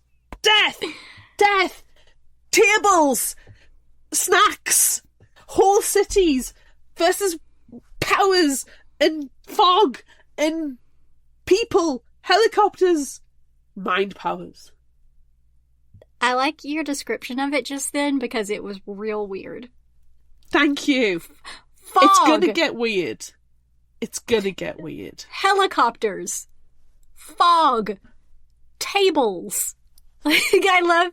And they all make so much sense if you have ever listened to any episode of Fictional Hangover. But I just love it. I love it so much. Yes. And I love that it's finally happening. It is. So that's going to be on Sunday, September the 27th. I only remember my time is 9 p.m. in the UK. So other time zones are available. Yeah. It's 3 p.m. for me. It's 1 p.m. for them. Yeah. Yeah. All over the place. But you know what? You probably know your own time zone. And you can probably figure out when you should watch. Yes. Watch. Watch it. We need your help. Yes. You have to watch because you have to active audience participation. Yeah, you have to help judge. Yes. The ridiculousness that happens. Oh my god. I mean, do we need to have in the store Fighting Words Judgy Bitch t-shirt merch? Yeah, we do. And then people can have a Fighting Words Judgy Bitch t-shirt while the judge. Yeah. Yeah, I need to get on that right now so everyone can buy their shirts and wear them. Sorry, I'm making a note. I love my random ass notes that I have in my phone because none of them ever make any sense. I always think they're the 3 o'clock in the morning notes that you wake up the next day and go, oh, what does that say? What does that mean? I'm so excited for that, by the way. I'm glad that it's really actually finally happening. I am both proud and impressed with both Kendara Blake and Jackson Ford that they're willing. They're willing to have the public spanking that they don't actually know is happening because it's not. There's no spanking involved. No. Verbal spanking. Seriously and not seriously at the same time. It's I know, in it's the perfect great. Vibe. They are the perfect people to make this happen too. Yeah. Like, I'm so glad they've both been on. They will both have been on the show 10 times. They're used to our shit. Yeah. And they're just like, yeah, let's do it. Let's fight. All right. Okay. Who will survive? Who will survive Fighting Words? Fighting Words! Sunday, Sunday, Sunday, Sunday, Sunday! September 27th. 1 p.m. Pacific. 3 p.m. Central. 9 p.m. GMT. Anyway. YouTube. Right, let's talk about this experience. I don't think one of my big bugbears with this book came through in the summary. No? Please explain. I'm not going to apologise for being frustrated, annoyed, and filled with rage throughout because it's a frustrating, rage-filled, annoying book. It is. The thing that really kept getting to me, apart from, the ongoing lack of awareness over Triss's mental health and well-being, I am genuinely concerned for the girl, is that Triss kept acting like she was this grown-ass adult who's been around the block and has all this world experience, that she's older than she is, that she's been a Dauntless for a long, long time, almost like this wizened old veteran, when she is a freaking literal child, and only 2 minutes ago graduated into Dauntless. She's a child. Yeah. She's a baby. She's this was 16. one of my beefs with Divergent, with book 1, because they are 16 and they have to make this life-altering choice with really no knowledge of what it's actually like anywhere else. They're 16. Yeah. It should have been aged up. But I know that at the time of publication, this was what you did. You have children whose parents mysteriously aren't in the picture, and you have no communication, and the 16-year-old special girl has to save the world, and that's what publishing was at the time. Just so full of angst and so full of I'm right and you are wrong. I'm going to make these promises, but I'm lying through my teeth. Constantly doing this. Like, I don't actually know why 4 says, Tris, will you do this to be safe? Will you do this so I can do this and know that you are not in this situation? Can you do this? Because right now you can't hold a gun, so you're not going to be very good in this particular situation because you need a gun. And she's like, yeah, sure. And then 2 seconds, the door's not even closed, and she's out doing what she wants to do. Yeah. Again, down to this lack of communication. Yes, I get it. It was publishing at the time. And YA literature is now so much more smart and it's lost so much of the condescension. Yeah, we treat teens with much more respect and give them more credit where credit is due now. Yes.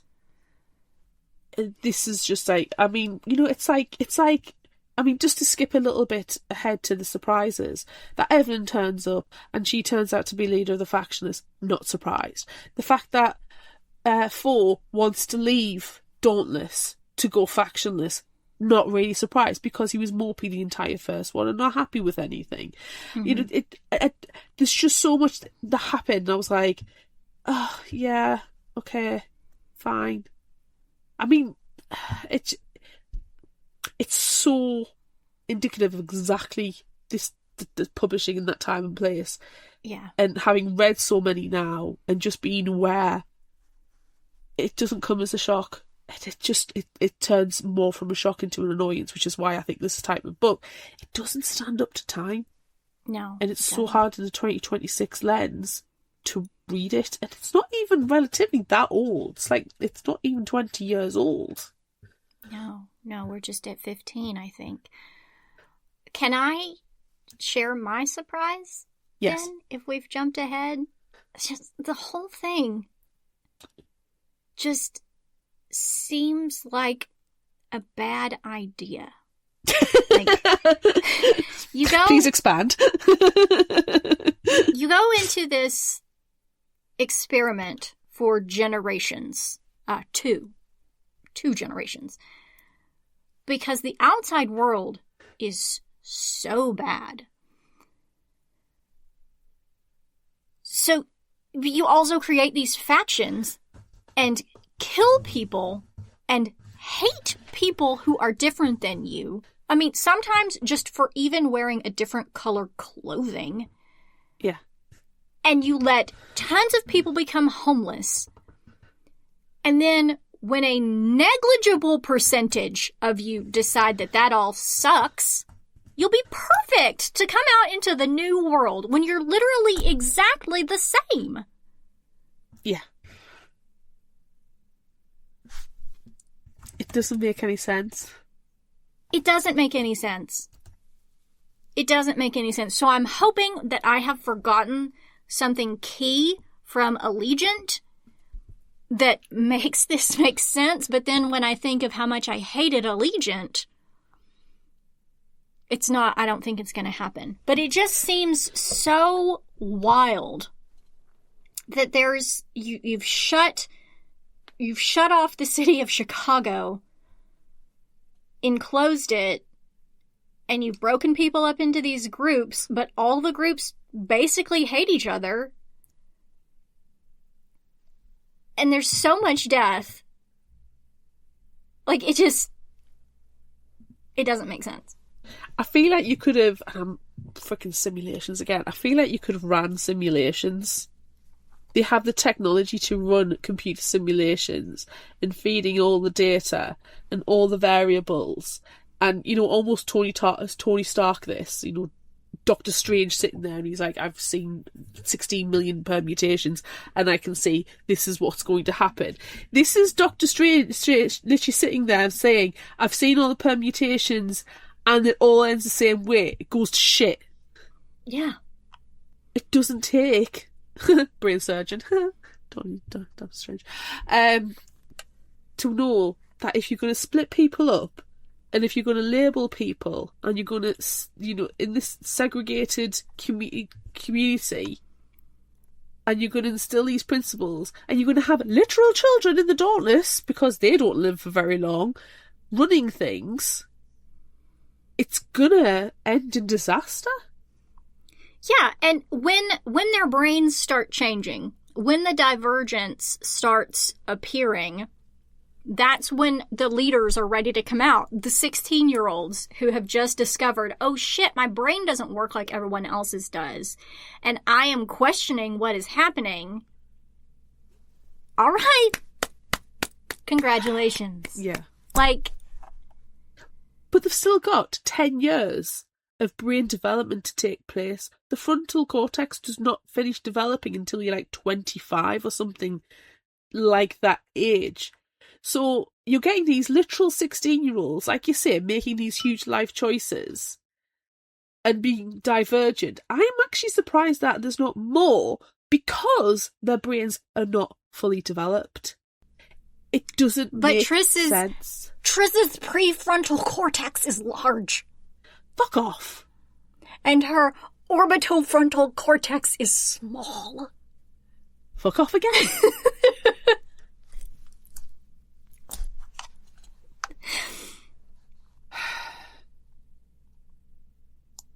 So frustrating.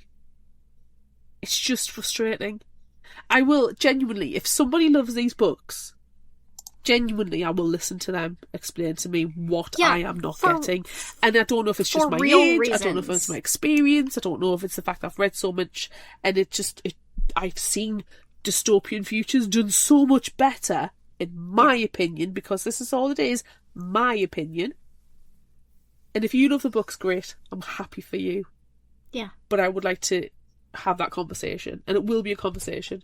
And actually, if anything, it's probably you talking to me and me just asking questions because I genuinely want to find out. It's not like certain book series as Twilight that we know are terrible and problematic as all hell. But we love them. I just don't get it. I just don't get it. This one is harder to love. Like, it has good things. There are great things that could have come from this. Yes. And it could have been campy and silly now, but it just didn't work out the same way. Like, I appreciated Four deciding that he doesn't like Dauntless Triss. Yeah. Except then right on the other side of that Dauntless Triss is actually like suicidal Triss, and she probably needs help. But that doesn't exist. I don't think he knows Triss. He knows Triss wanting to be Dauntless, or he knows Dauntless Triss / Triss having a mental health crisis. He doesn't know Triss. Triss doesn't know Triss. No, because they're children. Yes. I really wish that he had taken over. That it would have switched to a 4-only lead. I would have much more appreciated his point of view. Do you know what I found though? And I am actually going to defend Triss for a second, so hold the G-dang phone. The bit where he goes to see his mum, And he's like, Triss, I want you to come with us because you're very focused. You can see the situations a little bit more clearly than me. And I basically want your advice on what's going on. And then she's like, oh, I don't think you should trust her at all. We need to speak to your father instead. And then he's like, no, I'm totally disregarding you. Screw you. We're doing what I want to do. And she's like, well, why did you bring me in the first place? And I was really annoyed with 4 at that point, and I was very much on Triss's side. It's like, well, why did you take her? Why have you complimented her as being this kind of like, you know, this whole picture, being able to visualise and understand the whole picture, and because she's emotionally stunted, she doesn't have a say in the game. She's not emotionally attached to any particular outcome. Mm-hmm. And then totally disregard her. Yeah. It felt very manosphere, actually, at that point. So I was like very annoyed for Triss with that. And I did feel like throughout she was not being listened to. Whether it's because she's a literal child and not seeing it right, and doesn't have the life experience that people then respect, or she's not seeing it right at all. Or that I don't know where the ignorance is coming from. It could be a mishmash of it all. And it felt like every single time we had a character that had some kind of personality that got murdered. I liked Fernando, okay? Again, jumping a little bit ahead to favourite character. I liked Fernando because he was like a character with actual personality. Yes. And I thought, you know, he's a little bit light-hearted. This is a horrible situation. We have to have somebody who can see humour in life, who can take things a little bit lighter, who can go, oh, you're Insurgent, and then give us a literal dictionary definition. I thought that was freaking hilarious. And then he dies 2 minutes later. Yeah. And Muff and Marlene, what, killed her as well? Yeah. Justice for Marlene. Justice. Justice for Muff and Marlene. Yes. Yeah.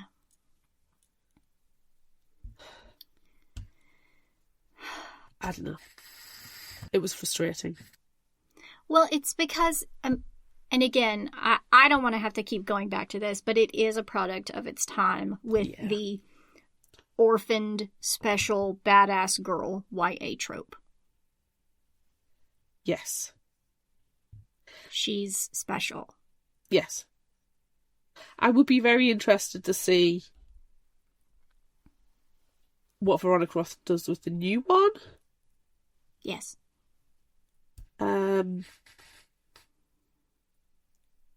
Yeah. Yeah. I'm curious. Yeah. I would love, like, I know it's never going to happen, but I would love to know if an author, and I understand if an author says, no, you know, I wrote the book at the time, that's the book that I produced and I'm happy with it, you know, I'm not going to change it. But if they were to be given the same very brief outline, the very basic outline, how they would approach it differently. Yeah, how would it come about now? And we're not talking about updating language. No. To remove her harmful things. Or rewriting it again for the third time. Switching up perspective or switching genders. No, literally saying... I'm curious. This is your characters. What would this book be now? This is the situation. Go and write this book. Yeah. For the first time. Yes. Here are these good ideas. Yes. What's the outcome now? I would be interested in that. Yes. But like how that's not a thing. It's not a thing. No. But there were some genuinely good things in here, like creepy things. Yeah. I would have loved to have been more potentially like a dystopian horror. Yeah. I also I not liked it, but I appreciated that Caleb is helping Janine for what he thinks is the greater good because, you know, he's erudite and he's heard Janine's monologuing. So he thinks he's doing the right thing. And I like that. I mean, it sucks because things happen, but I like that I kind of wish that Caleb were the main character in this series. I agree. I like the fact that, okay, we're seeing it from this dauntless perspective, this wet blanket perspective. Okay? And we're given no other information other than we are fighting the good fight. We are not the traitors. We are doing it right. Okay? Yeah. And if it turned out in Allegiant, well, actually, we're the bad guys. We just didn't realise it. And Janine and Caleb were the good guys. But because we never saw their perspective, we never had communication, we didn't open a dialogue, that they're actually the good guys. That's not what whatever this experiment was meant to do. It was meant to divide, not to bring people together, and that's unfortunate. Yeah. It is very... There are some themes in it that are, like, scarily modern. You know, like, oh, well, it's not in the water, but don't eat the bread. And you're like, well, I mean, I don't think America's allowed to eat anything at the moment because everything's contaminated with one disease or another at time of recording. And you kind of think, well, it feels a little bit scarily close to what could happen. And very much, if you look at current political things, there's a very strong divide between, but then it also boils down to not just political differences, religious differences, there's cultural, there's race differences, and these divides are horribly happening. And it's like, no, we need to be together. We are one community. We're all people at the end of the day, and we should all ship brown. Yeah. So let's help each other. Let's not fight. Let's, you know, take care of each other, give each other access to healthcare and education and food and transportation and homes and all this kind of stuff. Let's work together to do that and not hoard the wealth and resources. You know, let's help each other as a community. For all the fact that, yeah, this is an early YA dystopian novel, the themes are very on point. So I will give very much credit to the fact, but also point out that it's horrible that 15 years later, it's there and we're not... Why can't we be in the Star Trek universe? Instead, we're in Divergent and Hunger Games. Yes. Hunger Games could only have been improved by pickleball.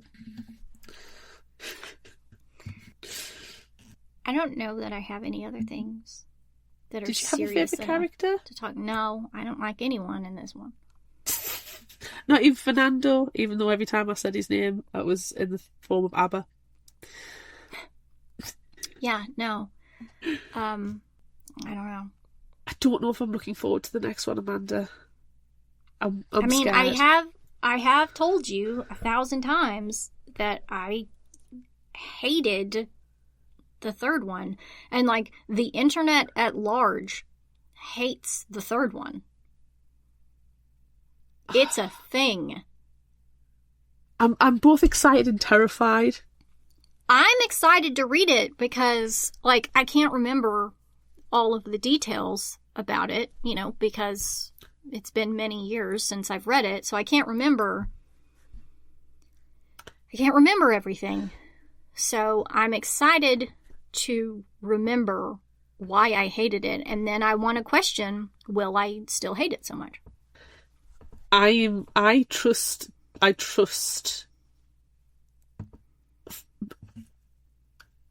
former Amanda, that her judgment, and I'm thinking, but the problem is I went into this one thinking, oh, I've been told it's a bit meh.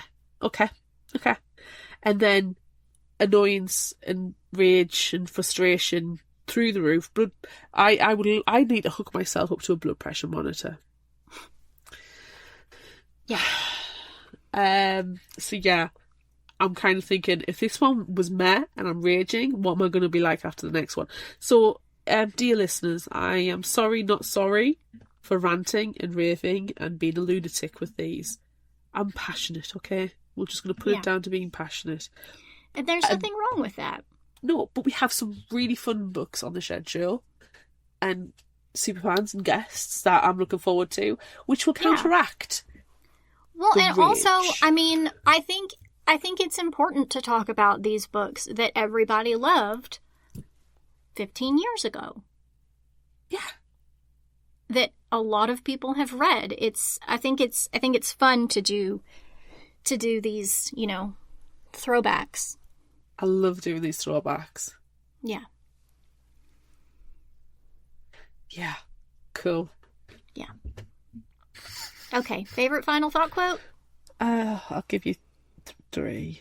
Okay. Hey, I got 3 as well. Cool. Sometimes drastic change requires drastic measures. Sometimes drastic change requires putting everyone into an experiment and it going exactly the same way as it's going outside. Wait, sorry. It's not the same thing. It went all a bit meta there. Sometimes, there's a theme. Sometimes people just want to be happy, even if it's not real. Truer words. And lastly, I think they're going to force us to eat lots of cake and then take on an unreasonably long nap. Yes, please. I wish. That's probably my favourite thing about the book. There was cake and naps. Yeah. Okay. My turn? Yeah. Yep. I wanted to share this one earlier when we were talking about Caleb. Yeah. And I would like to talk about it more, but it'll probably need to come after Allegiant. Evil depends on where you're standing. Yes! And which faction are you in? What are you seeing? What have you been told your entire life? That's exactly What's actually it. happening? Mm-hmm. That's exactly it, yes. Mm-hmm. That's a good summary. I would die of shock if you managed to do anything useful again for a long time. Marcus is a dick, but that's so true. I feel that was pointedly said to me on multiple occasions. And finally, do remember, though, that sometimes the people you oppress become mightier than you would like. Ooh. Vive la resistance. Mm-hmm. I like it. We have a resistance. Let's get Madame Guillotine out. All right. Pew, pew, pew, pew, pew, pew. Oh, shit. Just shot someone in the head who I like. Oh, damn it. We have some social media. Truth serum or fear serum? Which one you taking? And I'm not surprised. Truth serum overwhelmingly won. On the Fictional Hangover page on Facebook, 77% said truth. On the book club, 100% said truth. And on Instagram, 83% said truth. We have comments. Bree said, in between blurt out everything I think on my face and feeling anxious dread, I prefer blurting stuff with a truth serum. And I have a secret weapon. If I need to keep private information, I'm multilingual, so I'm only in trouble if someone knows one of my other languages. It's a very clever workaround. I appreciate that. Yes. Fiona says, you get what you see with me, so not likely to make much difference. Colin said, oh, defo fear serum. Fear serum is sort of temporary. I mean, sure, you're going to soil yourself and have a bit of a scream, and okay, there may be lasting psychological damage, but that's all understandable. With truth serum, what you say doesn't go away. All the little things you keep secret or don't say out of politeness or kindness, blurted out loud for everyone to hear. Those are some ugly shoes. Santa's not real. real. All things you will say and not be able to take back. That shit's going to damage relationships, erode trust, and just generally make you look like a bit of an arse. Give me fear. Not sure why, but my phone autocorrected fear to feet. I think my phone may have a kink. Or also, it's just talking about feet washing. I was going to ask, have you been washing Colin's feet? No! Heck no! Yuck. And he has not been doing the same for me. Okay. Claire says, the fear serum is only your fears and only lasts so long. Truth serum could have lasting consequences. Good point. Annie, I'm an open book sort of person, so I'm good with blurting out truth. Cindy says, man, fear would be the worst. Plus, they could scare you with the threat of using truth serum on you. Just bad situation all around. Yeah. Emily, I would have a truth serum because I already tell the truth all the time, much to the annoyance of certain people. Glam Glam Jen says truth serum. Then I'm going to talk about my love for actual werewolf Jacob Black and My Little Pony instead of answering any real questions. I see she's played Truth Serum before. And Trina Reeves says, I'm not sure what a fear serum does, but I don't like to be afraid, so give me all the Truth Serum. Cool. Truth or fear? Fear. I'm going fear. Okay. I'm going fear. And it's just like what a lot of our responses were. Like, the fear serum only lasts so long. And so it's you're going to be in a room with wind chimes for a good 5 minutes. Yeah. I mean, I know a lot of the time that Colin says very silly things, but like in this one, there's a lot of things that you don't say because you're being polite or you're being kind, and then you're just going to shout them out for everyone to hear. Like, how many people are you going to hurt unintentionally with truth serum? I think the thing is with the truth serum, as I've been thinking about it, is you have to be asked the right question. Yes. If you're not asked the right question, you're not going to blurt out the truth. Yeah. So that's the only loophole I'm thinking.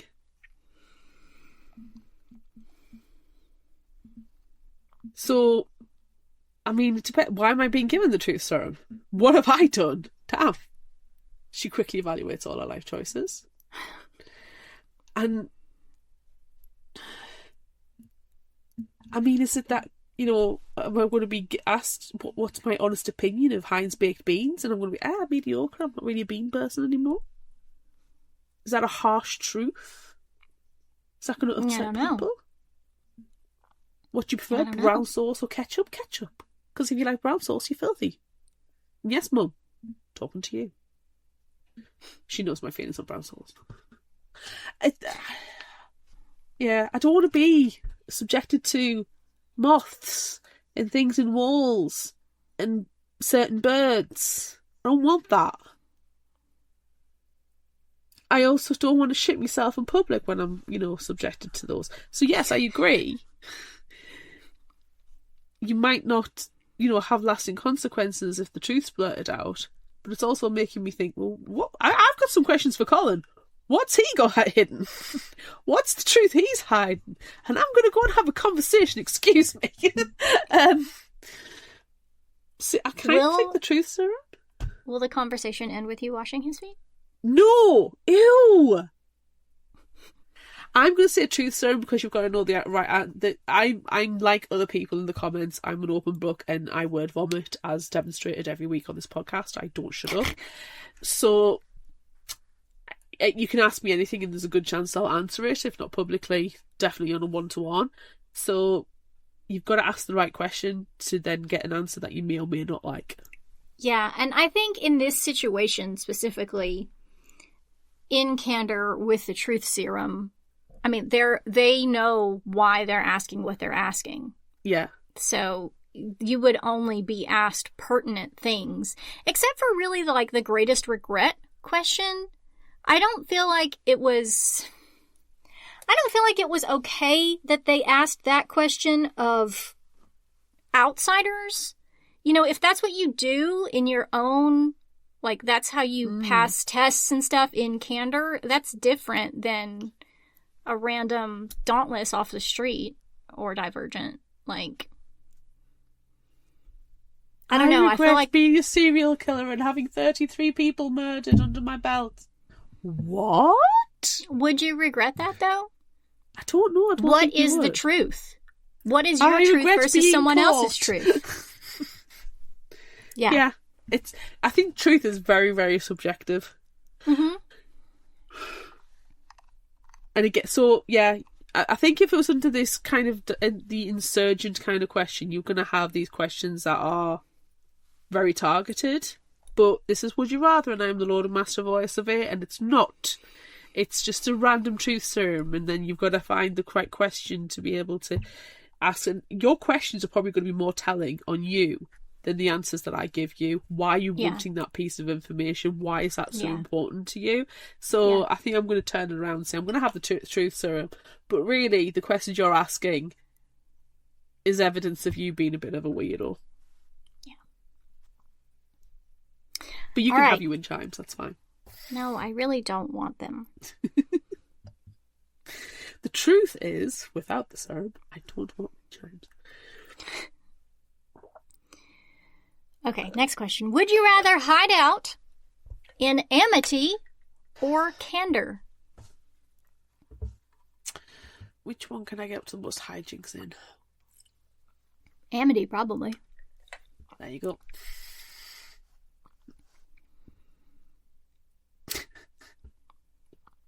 Where can I sow the most chaos and dissent? Well, I mean, you're just hiding out. So you haven't been raised to act the way the Candor have been raised. So when you go in, you're not necessarily telling the truth all the time, which is what they have come to expect. So you could potentially fuck a lot of shit up in Candor. Because you're just Divergent. I can do what I want. Yeah. Wherever's the most shenanigans, so probably Amity for the shenanigans. Yeah, I feel like it would be sillier shenanigans in Amity versus more serious things that you could mess up in Candor. I don't want to get into harmful stuff, but saying that, you know, I might want to start arguments with people and the pew-pews might come out. And then I'm like, they're assholes and they're getting kicked out now. Yeah. You know? Yeah.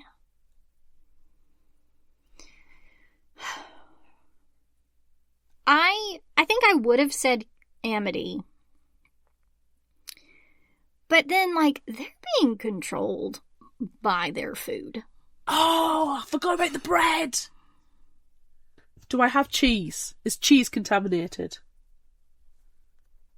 I don't know. You'll have to eat it and find out.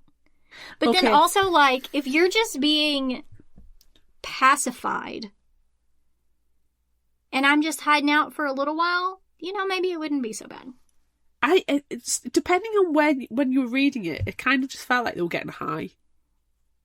Yeah, they're the peaceful protesters. They're just frolicking around, picking apples. You know, they're just eating gummies, having brownies, eating bread, because they've got the munchies after everything. Yeah. I'm going Amity. It sounds nicer. It sounds like I could sow some chaos, have shenanigans, and get some decent grub. Yeah, I agree. Because bread is joy, but more so cheese. Okay.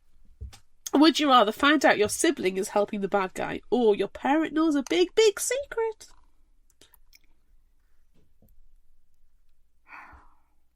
I'm gonna go with my sibling is helping the bad guy because of our quote, evil depends on where you're standing. That's exactly the response I was going to give.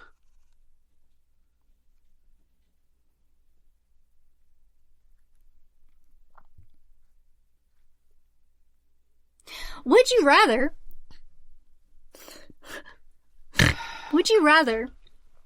wash someone's feet. No. Or have someone wash your feet. No. I'm so ticklish. So Same. badly ticklish that if someone Same. washing my feet, I would just like die.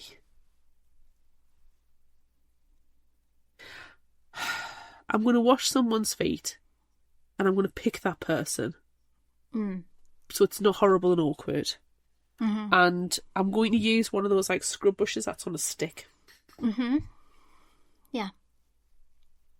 Yeah, I'm also gonna wash someone's feet. Also, I mean, for the ticklish reason, but like, I'm gonna choose the person. Because it, like, I mean, if I'm washing my husband's feet, like, well, that's fine. You know, he needs a hand. He needs me to wash his feet. Okay. Exactly. Yeah, I'll take care of you. Exactly. But I am, like... I'm not washing a rando's feet. I don't want to wash a rando's feet. No. Like, if you needed me to wash your feet, I would wash your feet, Claire. Well, I would wash yours, but you're not a rando, okay? Right, This isn't like that scene in the Odyssey, if you've seen it, where the poor slave has to wash people's feet. No. They're really dirty feet. Yeah. If I'm helping you wash your feet, because I know you and I love you and you are in need of this assistance, for you are unable to do it yourself, that's fine. But I'm using the thing on a stick. And I have one of them. Ostensibly it's for the back, but I can use it on your feet. Oh, I use my scrubby brush just all over for a nice exfoliation. Yes, yes. Yeah. Get it all It's off. good stuff. Oh, Yeah, I good want to stuff. shower now. I want to shower and then a nap. And then make up. cake. And then cake, yes. Okay. Would you rather be led by Marcus, or Janine, Joanna, or Jack? Would you rather be led by Triss? I couldn't hear what you said. Your mic cut out. Oh, probably for the best. Would you rather be led by Triss? Oh, no. Stop it.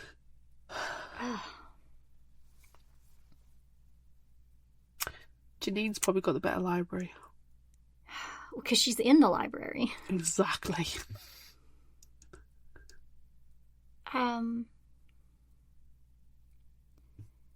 Just based on what we know from this book, Jack immediately, like, wanted to give everyone up. So not Jack. Okay. Joanna seems,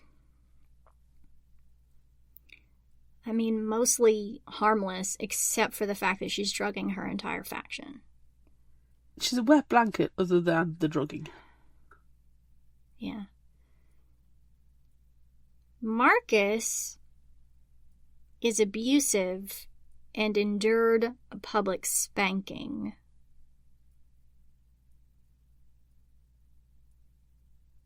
And Janine is smart, so I'm going to go for Janine. I'm going for Janine. She's comes smart. to the library. She's trying to solve a problem. She's got a library. She's in the library. Yeah. Her ways and means may be questionable. Again, evil depends on where you're standing. Exactly. Keep coming back to that quote. Right? Which is probably the best quote in this series so far. Yeah, I agree. I really like that quote. Me too.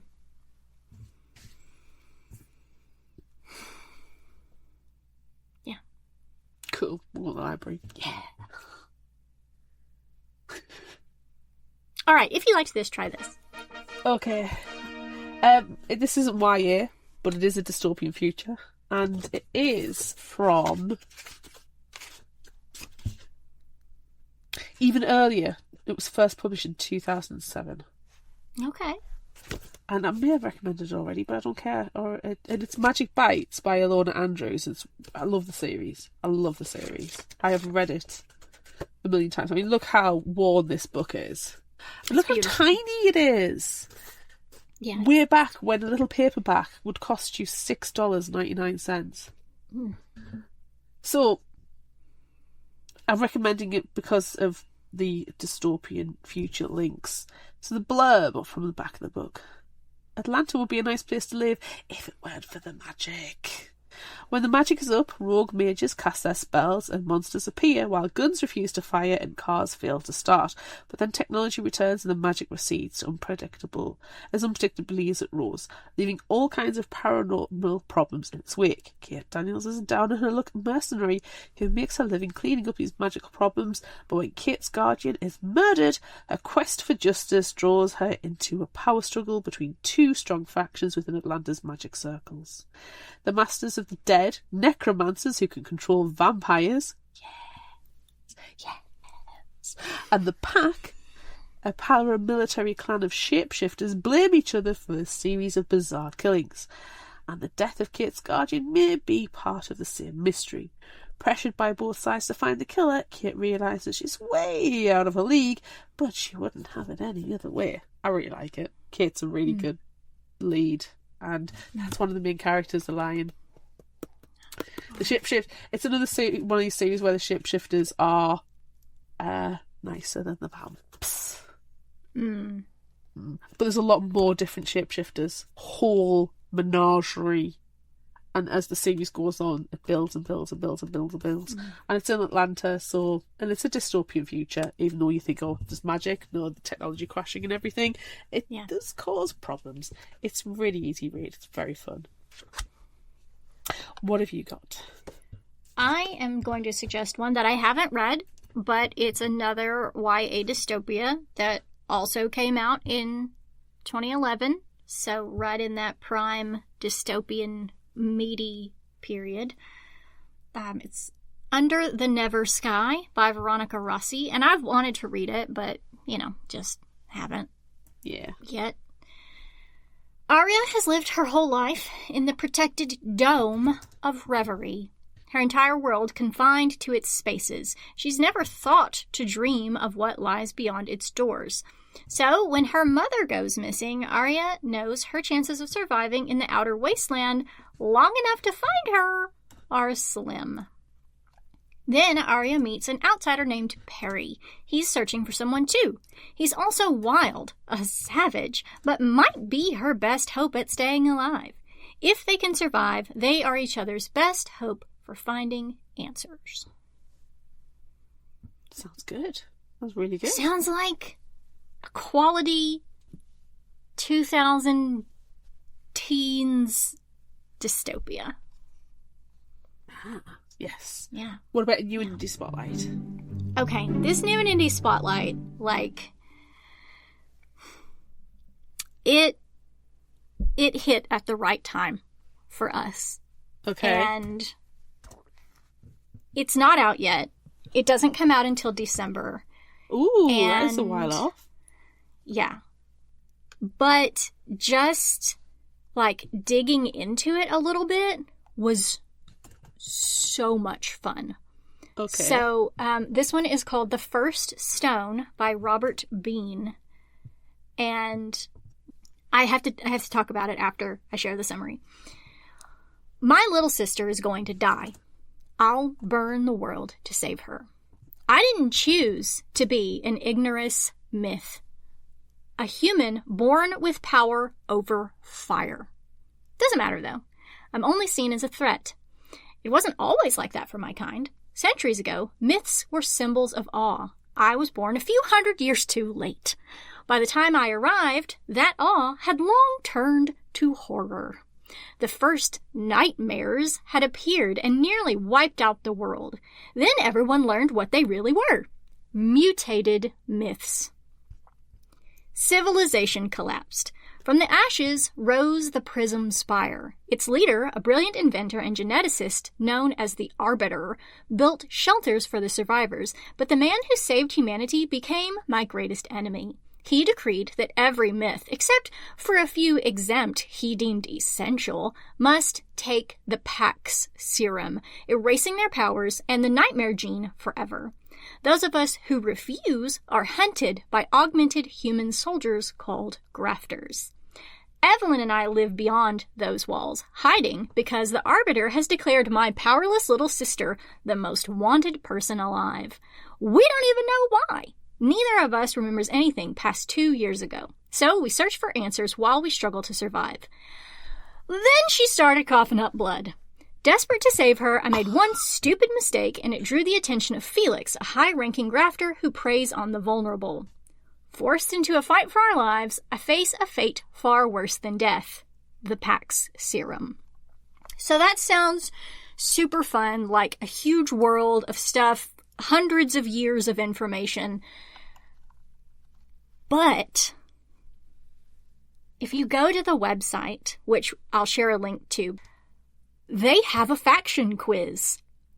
And you get placed in different parts of this world. And it was so fun. The faction quiz read, and I'm saying this like in the nicest way possible, it read like a Goosebumps Choose Your Own Adventure. And you have to make these decisions. And it's like kind of what the characters are going through in their book. Like, I don't know. I might be 100% on board with this one. Yeah. It sounds really fun. And I really liked the faction quiz. It was very well done. So it's a sound-on quiz. I've just clicked on it. And it started talking to me, so I clicked off it because I can't do two things at once. Right. So yeah, and I mean, and you're gonna have to think about what you're doing too. Like, it is in depth, this quiz, and figuring out what you're gonna have to do next. It was a lot of fun. Just that first question had a lot of context that you need to appreciate to be able to answer. Yeah. Okay, I'm going to be doing that later on. Right. And I don't know. It sounds really good. It hit at a good time. I'm really hoping that... Then she started coughing blood. Yeah. Yeah, like nothing's going to go well. Also, people have abilities. Like, the main character has the power over fire, but nobody thinks that's cool. They all just kind of want them dead. Like, I don't know. Evil depends on where you're standing. It really does. It really does. Wow. Yeah. Wow. Also, hundreds of years here. Yeah. Not 2 generations. Ugh. Right, and okay. Nightmares? Like, mutations? Sold. Sold. Yeah. Yeah, that sounds really good. Sold. Cool. Yeah. Also, I think the editor for this book was the same guy who edited Red Rising, which, if you've read those, like... Ooh. Credentials. Yeah. That's enough fangirling about a book that I haven't read yet. And it's not out for a few months yet. And it's not out yet, so... We're just going to have to wait. It's fine. You can take the quiz, and it's really fun and really well done. Anyway, that's it for this episode of Fictional Hangover. I'm Amanda. And I'm Claire. Join us next time as we discuss Beneath the Trees Where Nobody Sees by Patrick Horvath with Superfan Katrina. Yay! It's another Superfan suggested! Look out for our Would You Rather polls and monthly challenges on social media. Don't forget about our book club on Discord. Be sure to visit our shop on Redbubble at fictionalhangover.redbubble.com for all your favorite Fictional Hangover themed merchandise, and become a patron of ours on Patreon at patreon.com/fictionalhangover. Until next time, remember, the only cure for a fictional hangover is another book.